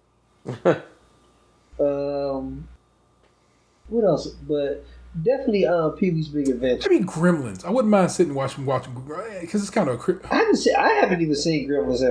Yeah, you know, it's got a good Christmas. Maybe I'll put that on the Christmas list this year. It's got a vibe. So get down with some Gremlins. Joe Dante. Maybe because there's a personal history behind it. The first Teenage Mutant Ninja Turtles movie. Yeah, fantastic. But we have watched that. So, yeah, me and Xander watched that. No. Yeah. Me and the kids have to watch that one because it was like, I remember being excited to see it and everything, and it's going, leading up to the weekend to go see it. I got in trouble in school, and I had to miss it. I was so heartbroken. Yeah, good strong female lead. So that's good. That's good for the daughter. You know what I'm saying? Yeah. And good action, good puppetry from the good people at Henson. So yeah, man, that's a great movie to watch. Yeah, get down. Okay, carry on though. So you got to go see Goonies in the theater. But okay. I think it held up pretty well. Good. And the truffle shuffle. I got a rum and coke slushy that they were selling at the theater because they sell alcohol at this theater. It was okay. Nothing to write home about. What is something you write home about? I know. I used to love that expression back in the day. Like, they used to say that about women. Like, yeah, she was okay. Nothing to write home about. Like, who you writing home about? What girl are you writing home about to your parents? Did you feel at least a little warm in the belly from drinking it? A tiny bit.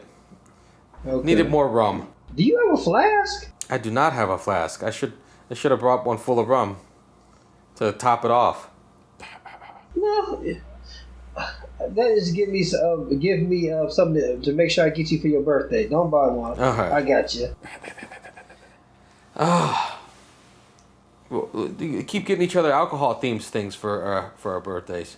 Oh, I was just about to ask, what were you drinking tonight? Was that a La Croix? Oh yeah, it's just a La Croix. I will say I am not drunk tonight, like I was kind of drunk for the last episode. But maybe I should be considering this segment. That's a good That's a good segue. So my segment was going to be, and I wanted to title this segment "Sexist Things I Kind of Believe." And okay, nothing too, and I didn't think it was anything too harsh, like women they just got those smaller brains than men, or they should be listening to their man and be barefoot and pregnant and all that. Nothing too harsh. Yet I gave my wife an example, and it turned into a Donnybrook, as they say. Oh wow. Donnybrook. That's my favorite. It's my favorite Marge Simpson adage. It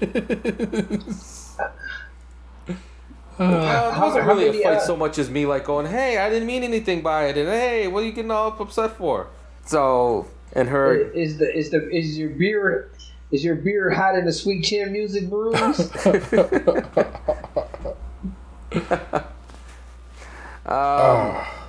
Maybe.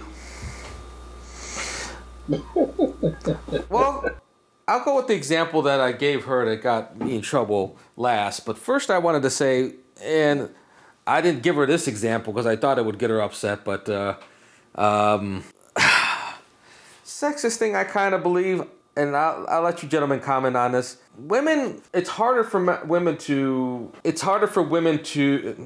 come by appreciation harder than men. Women come by appreciation harder than men. Okay, please explain.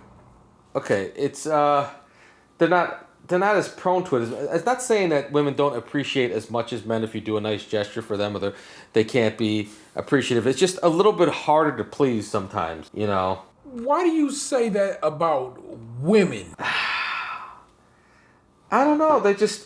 Women expect more. You think so? I think so.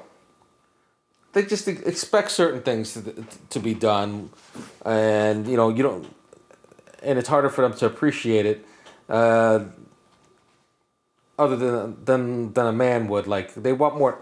I'm not saying it's bad or good. I'm just saying like, okay, I guess the example would be, God, I'm stumbling on this because it's sounding bad out. It's sounding worse out loud than it is in my head.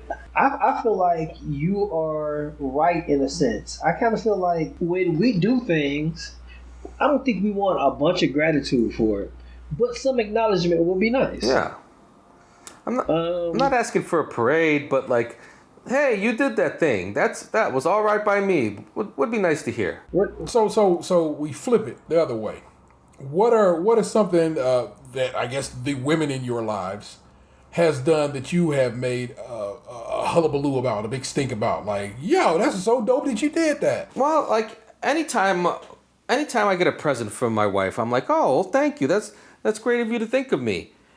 But like a present I might get, like it needs a certain amount of thought into it, or it's just not. It doesn't seem as appreciated. You know, like I'm just glad you got me something, whereas you got something, and it wasn't the exact shininess of the thing you expected. So you're not as happy. And I'm like, maybe I'm just I find this something be a trait among women more than just isolated to my wife. So for me, I've had 2 long-term relationships, and my ex-wife, I could never do right by her. She never liked shit I get her. If I got her shit, it was she did have an expectation of more than what I gave her. Just was who she was. Whereas Vanessa is super easy to buy for, because I just know her wheelhouse, I guess, well, and she's happy. She's just super excited to get stuff. You know what I'm saying? I bought this record. Fleetwood Mac.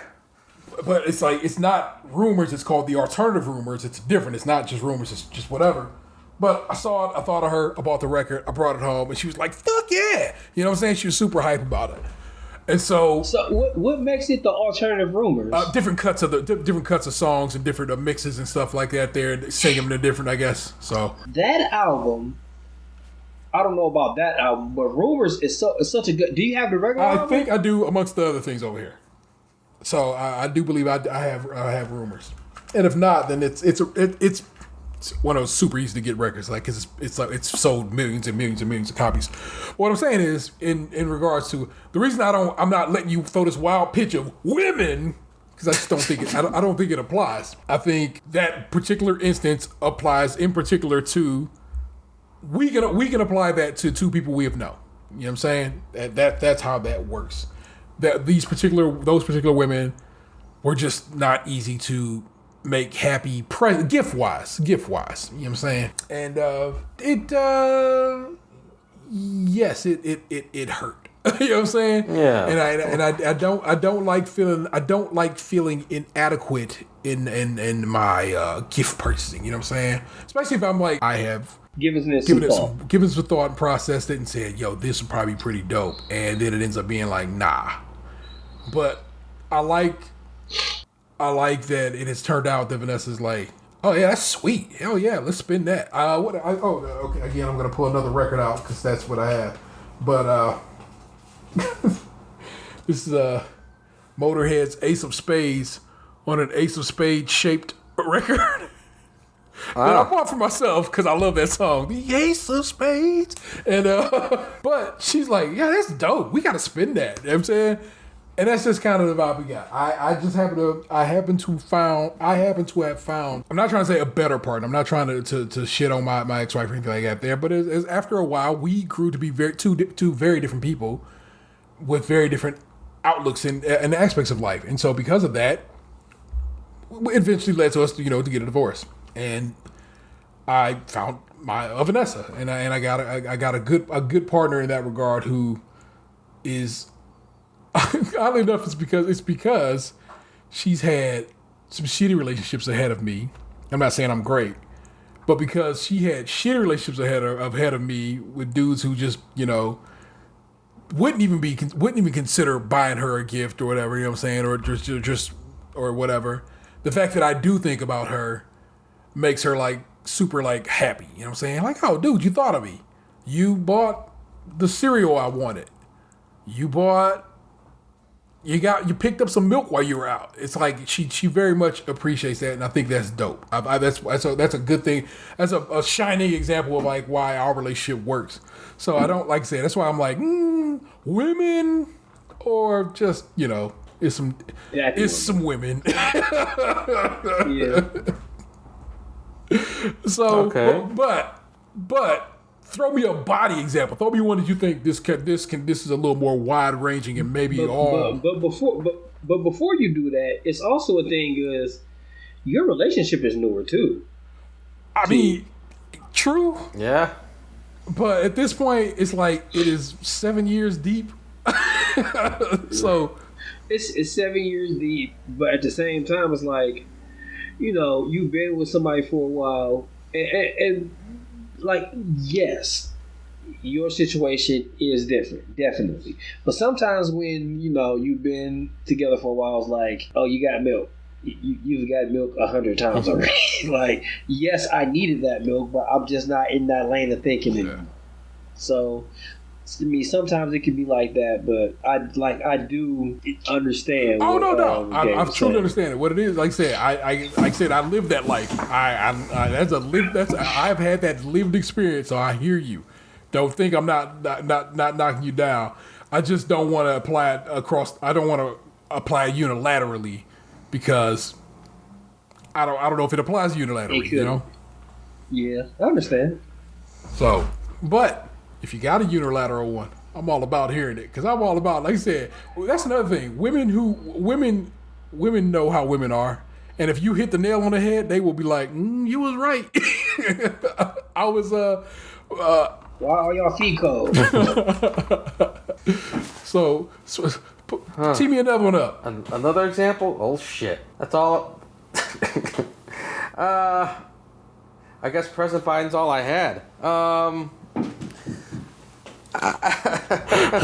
I don't know. I just I always think of it as like men appreciate that you got them something. Women expect more. Oddly enough, again, just in my situation, I sometimes think Vanessa can knock it out the park when she buys you something. Sometimes I'm like, what made you think I want the fuck with this? I am less appreciative. Oh, so you're ruining my whole example here. I'm just who I am. That's just all. That's what we're here for. All right. Well, you've cured some of my sexism. Hey, that's what we're here for. And I actually, as you said, I just don't think it was sexist. I just think You're generalizing. I think you were generalizing and Based on gender, which might be a little bit sexist. based on a relationship, based on your lived experience. That's the difference. You know what I'm saying? You were in your mind, you were like, it's got to be all women, and it turns out probably not. Some women. I think you need to marry 2 more women and find out what's going on. Maybe that's what I got to do. I think you need to step out for a couple weeks. Like, I need to do some research. Well, I only got if going by the half your age plus 7 rule, I only got a few more years so I can date someone in their 20s. Maybe I shouldn't waste it. Do you think you would really want to date somebody? Like, say, would you want to date somebody? I don't know. They want to go out. My back hurts. But you really can't right now, though. That's funny. Not that your back hurts, but that you said it. Like, that's the reason. Like, we can't go out dinner and dancing tonight. My back hurts. I don't think. Yeah, I wouldn't want to start over. Neither do I. I promise you, and Lord willing, were something to happen and my relationship would come to a close, I don't think I'm relatively certain I will never date again. I'm not built for it. I don't even want to be bothered with it. The shit I get into in my relationship currently is enough for me to say I never want to fuck around and do this shit no more. The goods are great and they far outweigh the bads, but when you get to the bad some days, it's like fuck that. Never want to do this shit again. I don't want to fight no other person about some other bullshit either. You know what I'm saying? So that's just who I am. That's just where I'm at. Yeah, I say that, but then I don't know. I think maybe I could under the right circumstances, but who knows? Yeah. Can I say something racist? Sure. All right. If anything happens to this relationship I'm currently in, God forbid, God willing, I stay with my wife until the day I die. But if anything happens in a relationship here, I think I'm done with white women. I don't know if that's racist. It's racial. Racial, yeah. Now, am I fetishizing women of color, or am I just saying like I'm done with white women? What you've said, well, you've done nothing to make it a fetishize any other one. You've said you've had enough of a certain ilk, and that's okay. I find that to be probably true. It's just the time we live in right now. I mean, you didn't say I'm only gonna go after Asian pussies. You didn't say nothing like that. Yeah. I mean, I kind of feel like, if you feel like you just want to, stay away from a category. Hey, people stay away from categories all the time. It's like, it's not about being a racist. Had enough of them. That's what they say. Of them. I know that sounds bad. It's like I mean, just if being honest with yourself, you know what it comes with. You know what I'm saying? And oftentimes, and in your particular case, it comes with racist in-laws. It comes with so forth and so on. And so it's just like it has come with enough on your plate to be like, I think I'd like to avoid this if ever I had to have to walk this stroll again. So I get it. I see it again. My particular plate has come with some interesting racial dynamics as well. But also, oddly enough, it has been watching with wide and shocked eyes as Vanessa's father has grown, as he's been like, "What the hell is going on with this idiot president?" And why did he be associated with black people during this summer of turmoil? He himself has been doing some like what is going on? Why did he be associated with black people? Aww. He himself asking that question, and it's been interesting, like I said, to watch and I'm not just saying this because of me, but it kind of is because of me, because I am a presence in his life and my children are a presence in his life, and all of a sudden it kind of has rung his bell like, oh, I have what is practically a son-in-law who is black. I have practically grandchildren who are black. And that means they could suffer at the hands of this bullshit. And it's been interesting to see him come around that way. And so it's also that potential exists there. You know what I'm saying? Goodness can come around. I know it has not even the slightest in your family situation, which is so crazy to me because it's like I know what it is they don't look at you as Puerto Rican. They just don't. Too late. And so they just miss it. It just flies right over their head. It's like, how interesting that you don't notice that your son-in-law and your grandchildren are very much, Latin and could be caged at any moment now because of the way the world works. Yeah, I hear you, baby. Loud and clear. I know what you mean. I know why you mean it. God, I got 2 more of these things to get through. Okay. All right. What was the other 2 sexist things? Before I get into the third one that got me into a fight. All right. This one's not based on my relationship. It's just something that I gotta believe it's true, just by the way women talk online and opinions that are presented out there. For every man who is threatened by a woman who makes more money than him, and God knows that's childish and insecure, there are just as many women who are annoyed by a man who makes less than them. I don't know if I have not seen that. Every now and again I come across somebody who's like, it'll be some weird play on words, like if she got more than $1,500 worth of bills a month, she ain't worried about your whatever, something like, saying, she ain't worried about whatever. But there's a dude who said that, not a woman who said that. I don't believe it. I just don't. I think women are just supportive in that regard. You know what I'm saying? Like if you were not doing anything, I think there's some no account niggas that don't do anything and their woman still be like, go ahead and drive the car, baby. So I mean, I can't call it, but women are nurturers by nature. So sometimes if a dude making less than them, they really don't care. They don't? Huh. I truly have seen it. I know I've like said where it's just like oftentimes the thing is I don't want a motherfucker not doing anything. You know what I'm saying? No, my friend's wife makes a lot more than him, like by leaps and bounds, and she gets mad when he gets a job. I don't think every woman's upset by it. Just like I don't think every man's threatened by a woman who makes more than them. No, I don't think they are. I think my girlfriend can buy and sell me. I'll tell you that. And that's okay. That is just ducky, please. We're in the 21st century. It's 2020. We should get past that shit. Saying that it's oftentimes and most time women are paid less than their male counterparts. It's bullshit. So I don't really see women being mad about it. I do see dudes. I do sometimes see some dudes get mad about it, but also I feel like a lot of dudes is like PlayStation 5 secured. So you know what I'm saying? It's been one of my favorite memes for during these dark COVID times. So all right, I'm batting 0 on this shit. I don't think you thought about that. I think what it is you had to like you thought it, but then you're like you had to go back to the well and be like, well, wait a minute, I can cite examples that counter this easily. So nah, man, you straight. All right, what's number 3? Well, number 3 is the one that started the fight. I'm eager. I just want to see if it's worth the fight.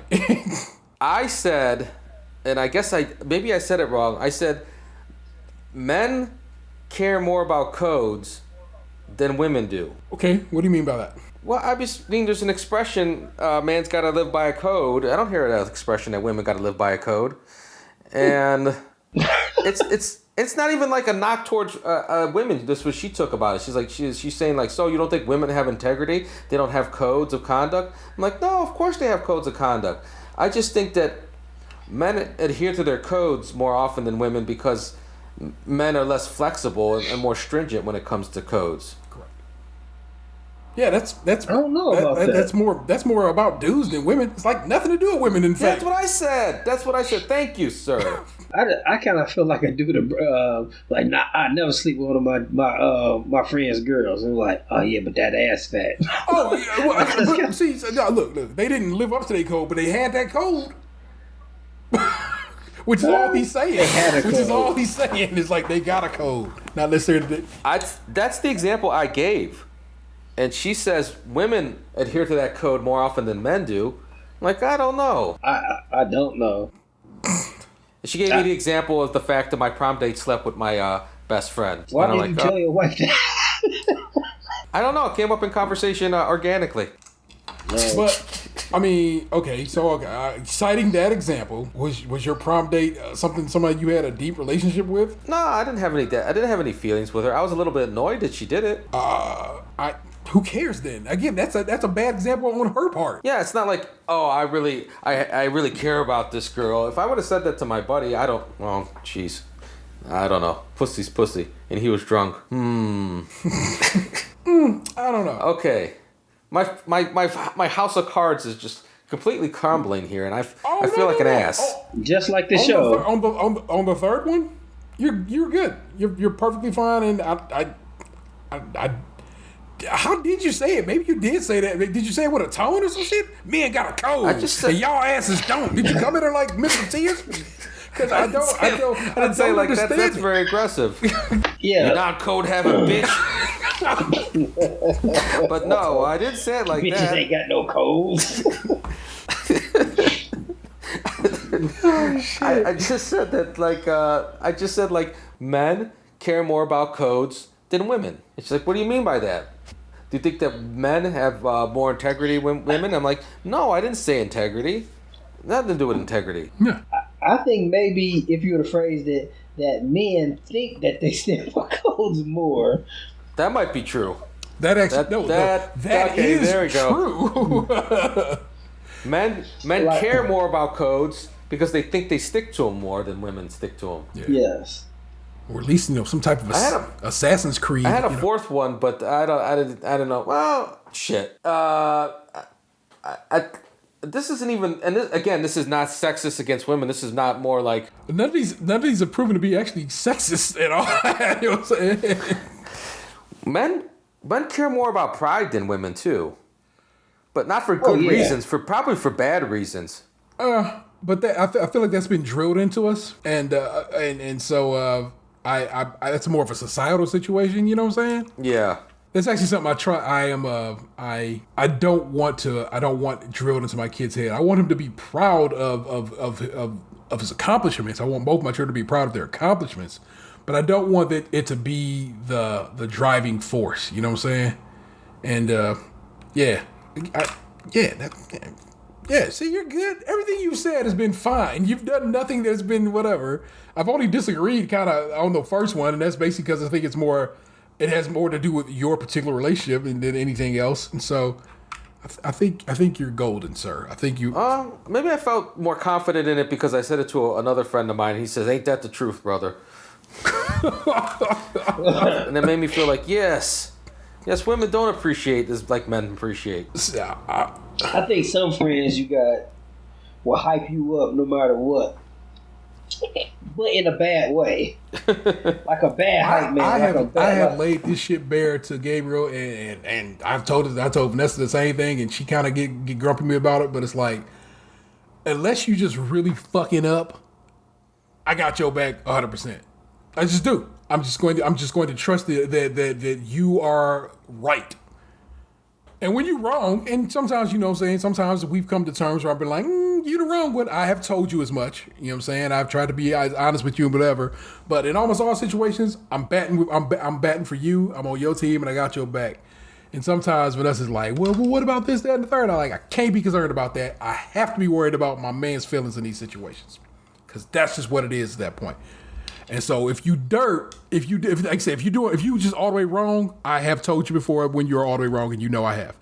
But in most situations, I'm like, no, I'm Team Gabe. It just is what it is, and that's just where it stands at. It is 17 years of friendship. It is just where it is, and it's just how I stand. Thank you. I need something like that in my life. What people fail to do sometimes when it comes to the person is that, like, we know you, and we know where you're coming from. Like, for example, when something is done, we know you're not doing things with malice. Sometimes people need to think of that more. Like, I know where he's coming from, so let me give it a beat and think about it before I react or say something because I feel like that needs to be taken account of. But I don't know if everybody can take that time and be like, well, like for example, I know if some like when your kids do something in the house, depending on which kid it is, you're like, well, he was probably rushing. If I know something like fall down in the kitchen or something like that, if Anthony do it, it was probably an accident. If Henry do it, he probably pushed that shit on. He probably pushed it down. But at the same time, if somebody come up and give me a hug, I know Ember gave me a hug because he wanted to give me a hug. Anthony probably gave me a hug because he probably want to butter me up or ask me for something. So it all depends on on the person, and sometimes you need to take that into account. Like I know that it might be that a person is saying something in a salty way that you don't think is exactly right, but hear them out, see where they're coming from, and if you know that person, you should probably judge that more than what they're saying. All right. As always, just people just lifting each other up. That's what we do. Getting faded. Supporting each other emotionally. This would have been a good segment to be drunk during. That's my man Rafa just said that. It shit made me laugh so hard. Just getting faded, supporting each other emotionally, because that's literally what we do oftentimes. So that's just what it is, man. But are we wondering who's the asshole in this situation? I gotta tell you, you're just not. So you're good, man. Thank you. I'm not, but also the flip is, I'm not saying your wife's an asshole in this situation either. She just took it as wrong as somebody could take it. And what are you gonna do about that? I was just doing a segment for the next segment. I'm just saying. Like if I was genuinely curious. I wanted to know. You're not the asshole. Oh my god. We got some good ones this week. You know what the deal is? If I don't, you can go find me some good ones. It is all to the good. All right, load them up. Just in case you're new to the show, it's quite possible our listenership has expanded. Hold on, just on a quick shout out to the homegirl Amber P, who has been listening to the shows recently and hit me up twice in real short order. One to say Caribbean, not Caribbean. Yeah, so I was right with my pronunciation, and two, to laugh that I said I had dainty ankles, and I was like, dude, she said she almost did a full spit take when she heard me say dainty ankles. So, props to P for listening to the show. Thank you so very much, Amber. Yeah, I'm glad to hear that. Hear her back because I used to listen to her shows. If you watch, she has a nice little YouTube channel and Instagram, Healthy Geeky Amber, about her experience having had weight loss surgery and as she is losing weight and what it's been. So Healthy Geeky Amber on YouTube and on Instagram. And it's a delight. I would tell you to go get down with the get down. As for Amber the Asshole, each week my partner goes and collects me a bunch of Am I the Assholes from Reddit. We go through them. If they pass muster, we read them, and if not, Anthony, we figured out last week, is pretty good at digging through the fucking pile of Reddit and finding some. So don't worry, we got this. But what we have right now is, am I the asshole for spending time on me? This one has been deleted. Am I the asshole for liking my ex's post? Of course, if it's deleted, we've learned and we have screenshots. That is a very 2020 thing. Am I the asshole for sarcastically saying that sucks? Or am I the asshole and everyone I work with the asshole for not covering a weekend shift after I work with? Am I the asshole and everyone I work with the asshole for not covering a weekend shift after his grandfather died because he never covers for us? Oh, Jesus. Any of those speaking to you? Not The first really. one, the only reason I kind of want to fuck with this first one is because this person has been voted the asshole by the Reddit community, which is a rare happenstance in these Am I the Asshole situations. So I think I need to read this one just so I can see why the fuck Reddit said you are an asshole. Oh, wow. Am I the asshole for spending time on me? So my partner and I have been together for 6 years. We moved a lot because of my job. Lately, my significant other seems to want all my free time. I spend 2 to 3 nights a week at Brazilian Jiu-Jitsu, and after my full-time job, I have a part-time job to make fun money. My SO works full-time, and we see each other after 6. When I don't have jiu-jitsu, I still like to work out and go running for about an hour.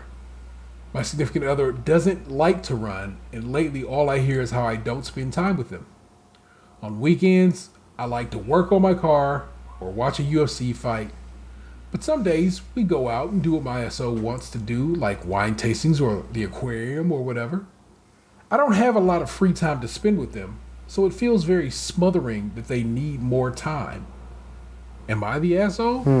Why did they vote the asshole for that? Let's take a peek at some of these. Why are you even in a relationship? You're the asshole for not breaking up with your incredibly patient partner, is what this first response is. I don't spend enough time with my partner, and frankly, I don't want to. You're the asshole for staying in a relationship you don't want to be in. How much time do you actually spend with your SO? I don't have a lot of free time. That sounds like you're admitting you don't spend a lot of time with them, and you're annoyed when they voice it to you. Which is odd because you seem to be acknowledging that they're right. You're the asshole. You do have free time. You are filling that free time with jiu-jitsu and part-time job and working on your car and watching fighting or working out or running. These are all choices you make. This is how you choose to use your free time.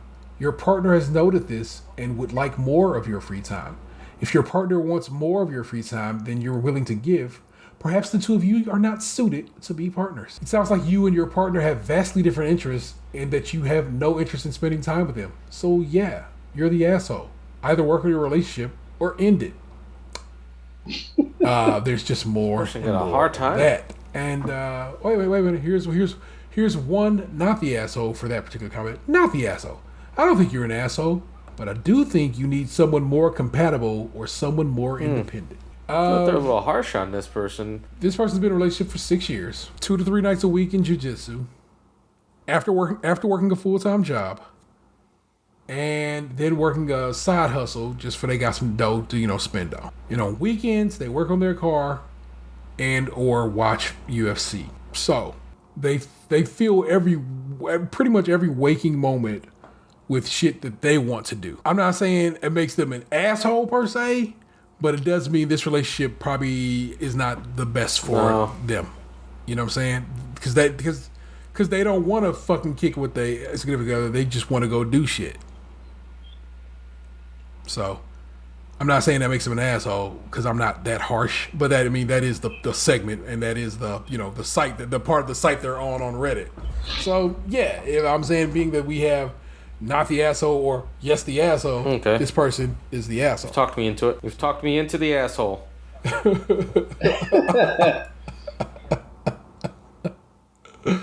Oh my gosh. I want to see this one. I'm kind of asked for liking my ex's post. Yeah, that is very relevant. Okay, so I'm in a big fight with my girlfriend, and she and I think she's being very unreasonable. But I want external opinions. Once I give you these ages, it'll all make sense. But like you said, you're right. That is kind of a 2000 late kind of situation. My 17 male girlfriend, 16 female. Oh no! Is mad at me because I like one of my ex's posts, 18 female, 4 to 5 days after she posted. I don't even remember. Let me give you some context first. The reason I like the post late is because I rarely log into my personal Instagram, so I'm always a while behind on posts. Also, Instagram has no kind of timeline. They'll show you shit 4 to 5 days late. It's just what it is. Yeah. She knows this. I never visited my ex's profile, and I haven't even spoken to her in a year. You see, I dated this girl in sixth grade when I was 12. And I've been friends and near neighbors with her since I was 6. I generally don't think of her as an ex. Because she's not. You weird children. It gets complicated because they actually talk. My ex contacted my current girlfriend a while after we started dating. She says she thinks we're a good couple, and they started talking every so often from there. The reason I haven't spoken to her is because shortly after this, my ex and I started talking and catching up since I went to a different high school than her, and we hadn't really spoken in a couple of years. It was completely appropriate, and all chats were saved. My current girlfriend then talked to my ex behind my back and asked her in a passive-aggressive way to not talk to me as much because it made her uncomfortable. We talked maybe 2 or 3 times over the course of a week or two. My ex then got embarrassed and blocked me.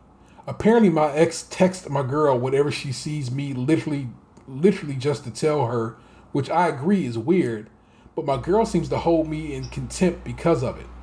So pretty much, my current girlfriend gets jealous a lot, and she's accusing me of cheating with my ex because of the liked post, and because I mentioned where she worked, and when we passed it a week or two ago. I genuinely thought she would not be interested because I know they talk and it's kind of a weird place around here. I think there's all. I mean, there was more to it, but all of it didn't get copied. Let me see if I can. Here. I think there's more. They actually have some here in Reddit. They had a copy of it. She might be interested. I know they talk, and it's kind of a weird place around here. I honestly haven't talked with this chick in a year, and I've never ever cheated on anybody ever. Am I the asshole for thinking she's being overly jealous and insecure? I'm kind of concerned. Yeah, really. I'm gonna marry this bitch. That dude's 17. Just move on, man. You are. I mean, not that you'll ever hear this, but you are literally children, and none of this matters. But it matters to them because, of course, these are their emotions and stuff like that, and of course, social media matters, and it holds a lot of weight in their community. But nah, bruh, just don't even be worried about this shit. I wonder why the administrators removed this. This is an admin removed situation. So maybe because of their age. Yeah. Because two's a minor. Yeah, both of them are minors. So, but I don't know, bro. I can't call it. Yeah, like you said, they're kids, and this is insignificant. I just can't call it, man. Yeah, and I don't want to do that to them because it's like to them, like say this is the worst. It could be some of the worst shit in the world, and I don't want to just like belittle their thinking or their place in the world. But it's just like, bruh, some people are gonna be jealous of you speaking to another human being, and that is unhealthy. But they're also, I mean, you're also like 17, man. Go to college. Yeah, pretty much. Go get some college action and be a better human being for it and keep moving and don't fall for jealousy. It's bullshit. It's not a good thing. And don't be thinking, oh, if they jealous, that means they love me more. Because nah, that's not the case. So don't fall for the bullshit is all I'm saying. So I wish I could talk to that child. I have my own almost 17-year-old, and it's the same advice I give them, bro. Don't fall for that bullshit. that's probably the exact words I'd share at my near 17-year-old. And we just keep it motherfucking moving. Did you think of one that you thought would I sent you a text, but oh shit, hold on, let me open it. Am I the asshole for making fun of a girl for her dad's 9/11 death? Damn. How do you not? They said she wasn't the asshole. That's why I picked it. I go to college in New York State. I'm a Muslim. I was very young when 9/11 happened, as were the rest of the people in my year. There's a girl in one of my classes whose father was in the World Trade Center. He died. Of course, this is very sad, and I pity the man, but not her. She's extremely racist. She hates everyone who isn't white or East Asian, but she especially hates Muslims due to her father's passing. So, of course, we don't talk. But today, September 11th, was the day she exploded. I was wearing a hijab. She told me that I should take it off out of respect for the victims and that it was the equivalent of a hat. I said no. She said that you Muslims did this. You need to take off that hijab to show respect. I obviously told her no. Then she went on a very long Islamophobic rant that I can't entirely recall because this was hours ago. But I remember she concluded by saying that Islam took away her father, so she wants to take away Islam. I'm still confused as to what she meant. She made a few comments toward me, and I went on my phone to de-escalate. Oh, just pick your phone up and just like, I'm just going to ignore you on my phone. Okay. She made more comments. I kept ignoring her. But then she said, yeah, you're not responding because you know I'm right. I don't know why that set me off, but it did. I told her, no, I'm just busy texting my dad. She left the room in tears. My classmates are saying that she was in the wrong, but what I said was unnecessarily cruel. Now, I don't think I'm the asshole because she started it all. Started it. All I did was finish it. So, Reddit, Okay. am I the I asshole? changed my mind. Yes, I'm aware that I have spelling mistakes. I speak Arabic at home. Edit. For everyone wondering, the professor was out of the room. He'd already given us our lecture. No. No, you're not the asshole. Fuck that bitch. I ain't say fuck her daddy. I said fuck that bitch. You know what I'm saying? That's just real fucking simple. Islam isn't a race. She's a bigot. Is one response. I hate when Can't believe how much people are defending the racist one. So because of her dad died, she's entitled to be racist when she's having a bad day. No, I say not the asshole. She deserved it, and she does this again. I say bring up how dead her dad is again. Can I point out how much I my hate God. when people say Islamophobia does not make you racist because Islam's not a race? Why are we splitting hairs here? Oh, they split hairs when they want to pretend they're not racist. You're still a bigot. I am no fan of race, but what I have come to appreciate during these fucked up times is racists just copping to it finally. You know what I'm saying? And just being like, yeah, fuck it, I don't like them niggers and I don't like them Jews. I like that. That way I know square on who my enemies are. It's just good to know. Don't fuck with that person. Don't fuck with that person. Don't fuck with that person because they just straight up telling me who they are. That way I know.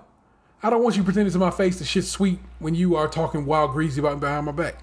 So, fuck it. Tell me to my face that you don't like me, and I can be like, cool, bruh. You ain't got to. So, yeah. Fuck him. Fuck that president. Oh my God. I didn't watch the debate, but what I've seen is a lot of post-debate video. And I just watched the Deezus and Mero basically review the debate on YouTube earlier, and I just was like, wow, it really was the shit show that everyone in media said it was, if not more. It was terrible. And so when people... But I really did like that Eminem one you sent me. Xander sent that to me, so that deep fake was pretty stellar. But so that people were like, he telling the Proud Boys to stand back and stand still or whatever. But if you watch it, it's like he is literally just confused because Chris Wallace is asking him to condemn white supremacy, and he's like, "What do you want me to do, Chris? How do you want me to say it? What do you want, man?" He goes, "I just really want you to say you condemn white supremacy." Well, like what? Like who? Who exactly? And Joe Biden says, like the Proud Boys. Oh, the Proud Boys? Well, let me, stand by and say he's just stumbling over his words. He doesn't, it's just like when he misspelled coffee that one time and everybody swear it was some kind of code. It's like, bro, he just was fucking up. You don't got to take it on your head or your shoulders. It's a secret code. He's telling us something. He's telling us, the Proud Boys, to stand by and stand back. I'm like, nah, he's just a buffoon, a bumbling idiot who was bumbling and stumbling over his words because he had a very bad debate. And that was just, what it was. And watching Joe Biden be so utterly frustrated by this moronic behavior is why I was just like, people was like, Joe was going off too. I'm like, Joe was basically like, shut the fuck up, bro. I'm trying to talk.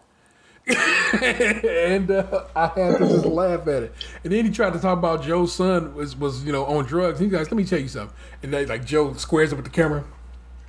My child, like many of us, had a problem with drugs, and he's gone to rehab, and he's gotten better now, and he's better for it, and I'm proud of him for it. And I'm like, there you go, Joe Biden. You just did what you had to do. You answered the question of this stark raving lunatic over here, and you just didn't have to. What's crazy is this dude bought the presidency because he got made fun of so much by but not so much. He got made fun of twice, and that was enough for him to be like, fuck that. I'm buying this shit. And he paid the Russians.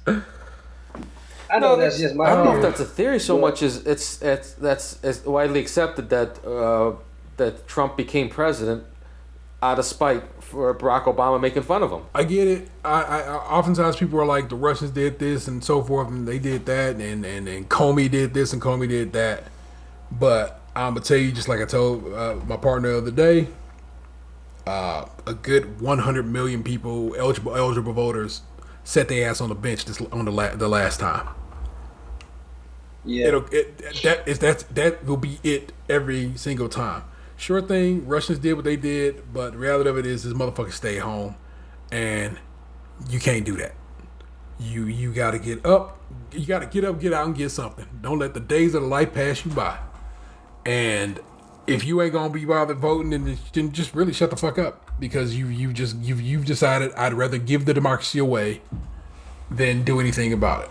So yeah, Russians on some bullshit. Yeah, yes, voter suppression is real. The Governor Abbott in Texas is trying his best to just fuck that state over right now, because they know that Texas is about to go blue in a big way, and they are trying their best to try to prevent that. And I can't believe no one has sued yet. And who knows? By the time this has been, by the time I finish this, I probably could go look on Twitter and be like, "Oh yeah, somebody has brought suit against him because of this shit." But holy cow! Breaking: Amazon says 19,000 of its workers tested positive for COVID-19. Goodness gracious. Anyway, Yeah, great ball. I just get the fuck up. Register to vote if you have not done already. Most by the time you hear this, a lot of people's state registration time has passed. But if you are registered to vote and have not voted yet, and or are like thinking, I don't know, I'm gonna vote, fuck that. It's just unacceptable. You will vote. You will get up. You will go vote. You will take somebody with you to go vote. And that's just what it has to be. Listener of the show and friend of the show, Michelle, was telling me how she found out her baby sister has not voted, and was like, "You got to get the fuck up and vote, or you got to get the fuck up out of my house." And I was like, "Yeah, it's kind of where we are right now. You got to be on it, and you got to be on it hard. You got to shame people. You got to make people move. You got to get people off their ass, and not just vote. That's the problem. We done got too loose with this bullshit too. Just go vote. Nah." You gotta go vote for Joe fucking Biden, and you gotta vote blue up and down your fucking ballot. I need these motherfuckers out the paint, man. Just straight up and down. And if you can't do that, you know what I'm saying, then if you can't do that, that's real fucked up. But I mean, if you can, put a couple of dollars on these people running too, man. Especially down in Mississippi. I want y'all to know on the humble, we are not going to win Kentucky away from fucking Moscow ass bitch Mitch McConnell. But we could win Mississippi. And that's just as good, because we don't need Mitch to fucking, we don't need to take Kentucky for Mitch McConnell to not be majority leader anymore. We just need to fucking take the Senate and put some dollars on the senatorial candidate down in Mississippi to help his cause is major right now. So I would tell you that if you're trying to throw some dough at this situation, throw some dough up Maine way, person running against Susan Collins. Throw some dough down Mississippi way, the person running against their fucking current senator, because that's what we do. We just flip the fucking script the other way. And you know what I'm saying? Just I'm not, and you and your mind are like, well, I ain't got no money to be donating. I'm saying if you got $5 you can give, man, I'll tell you right now, put $5 on it.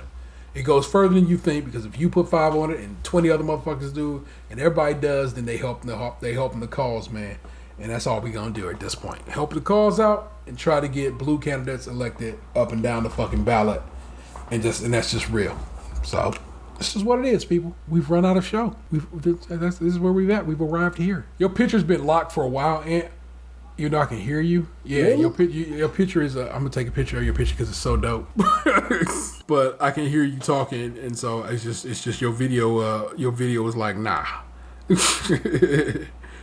But once again, the show is available on Amazon now. Go give it a listen on Amazon just so I can say that happened. It's a very nice landing page they've given us. It's actually in the show notes. I put it in there on the show that went up this week.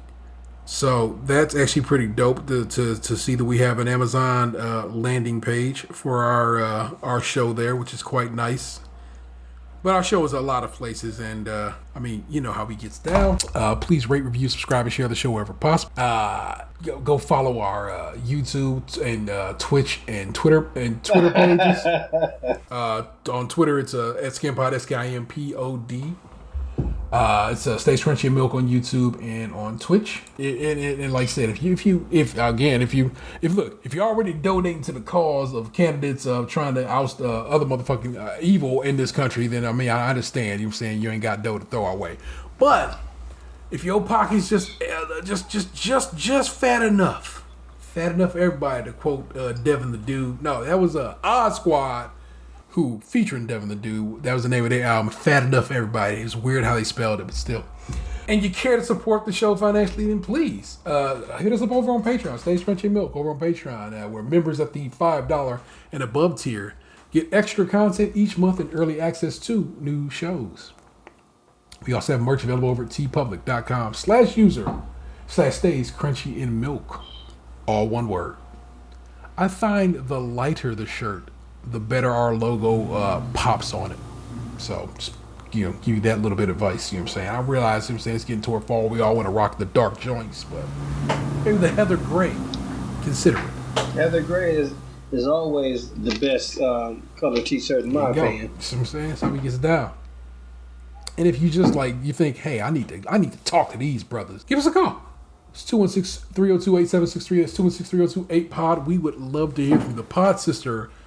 Regularly text Gabriel and I to give us insights on that she has drawn from listening to the show. It makes me laugh almost every time, and she's still very mad at her brother for oversharing. So I just dig it. Everybody who listens that shows us love, you know what I'm saying? The Chalfies, the sleeper hits, again, the Ambers, the Nick Jews, and people who just come through and say, yo man, I listen to your shit and I think it's dope. You know what I'm saying? The William Kent, you know what I'm saying? I'm grateful for it. It makes me very happy. April? Oh, come on, bro. I mean, it's like I feel like she goes without saying, but then of course going without saying means I'm not giving her the love she deserves. Of course, April, because not only does she listen to us and fuck with us, but she always supports us. You know what I'm saying? In every way, shape, and form, and I dig that shit to the fullest. Like I said, I wish you had listeners as dope as we had. Like I said, it's like it seems few, but they are mighty, and they are regularly a part of our lives, and they tell us what we're doing wrong, and they tell us what we're doing right, and I dig it. And I enjoy hearing from it, and it makes doing this show all these years so worthwhile and so rewarding, and it's why we do it, and that's how we get down. Like I said, send some love to my man Dan. A little bit of feel better love. You know what I'm saying? Like I said, just had a real. He just wasn't feeling great today, and that stinks when you're not feeling 100%. That's Tatum 216. Again, you can't see it, but he got a very chill vibe going right here in this image that is locked on his screen.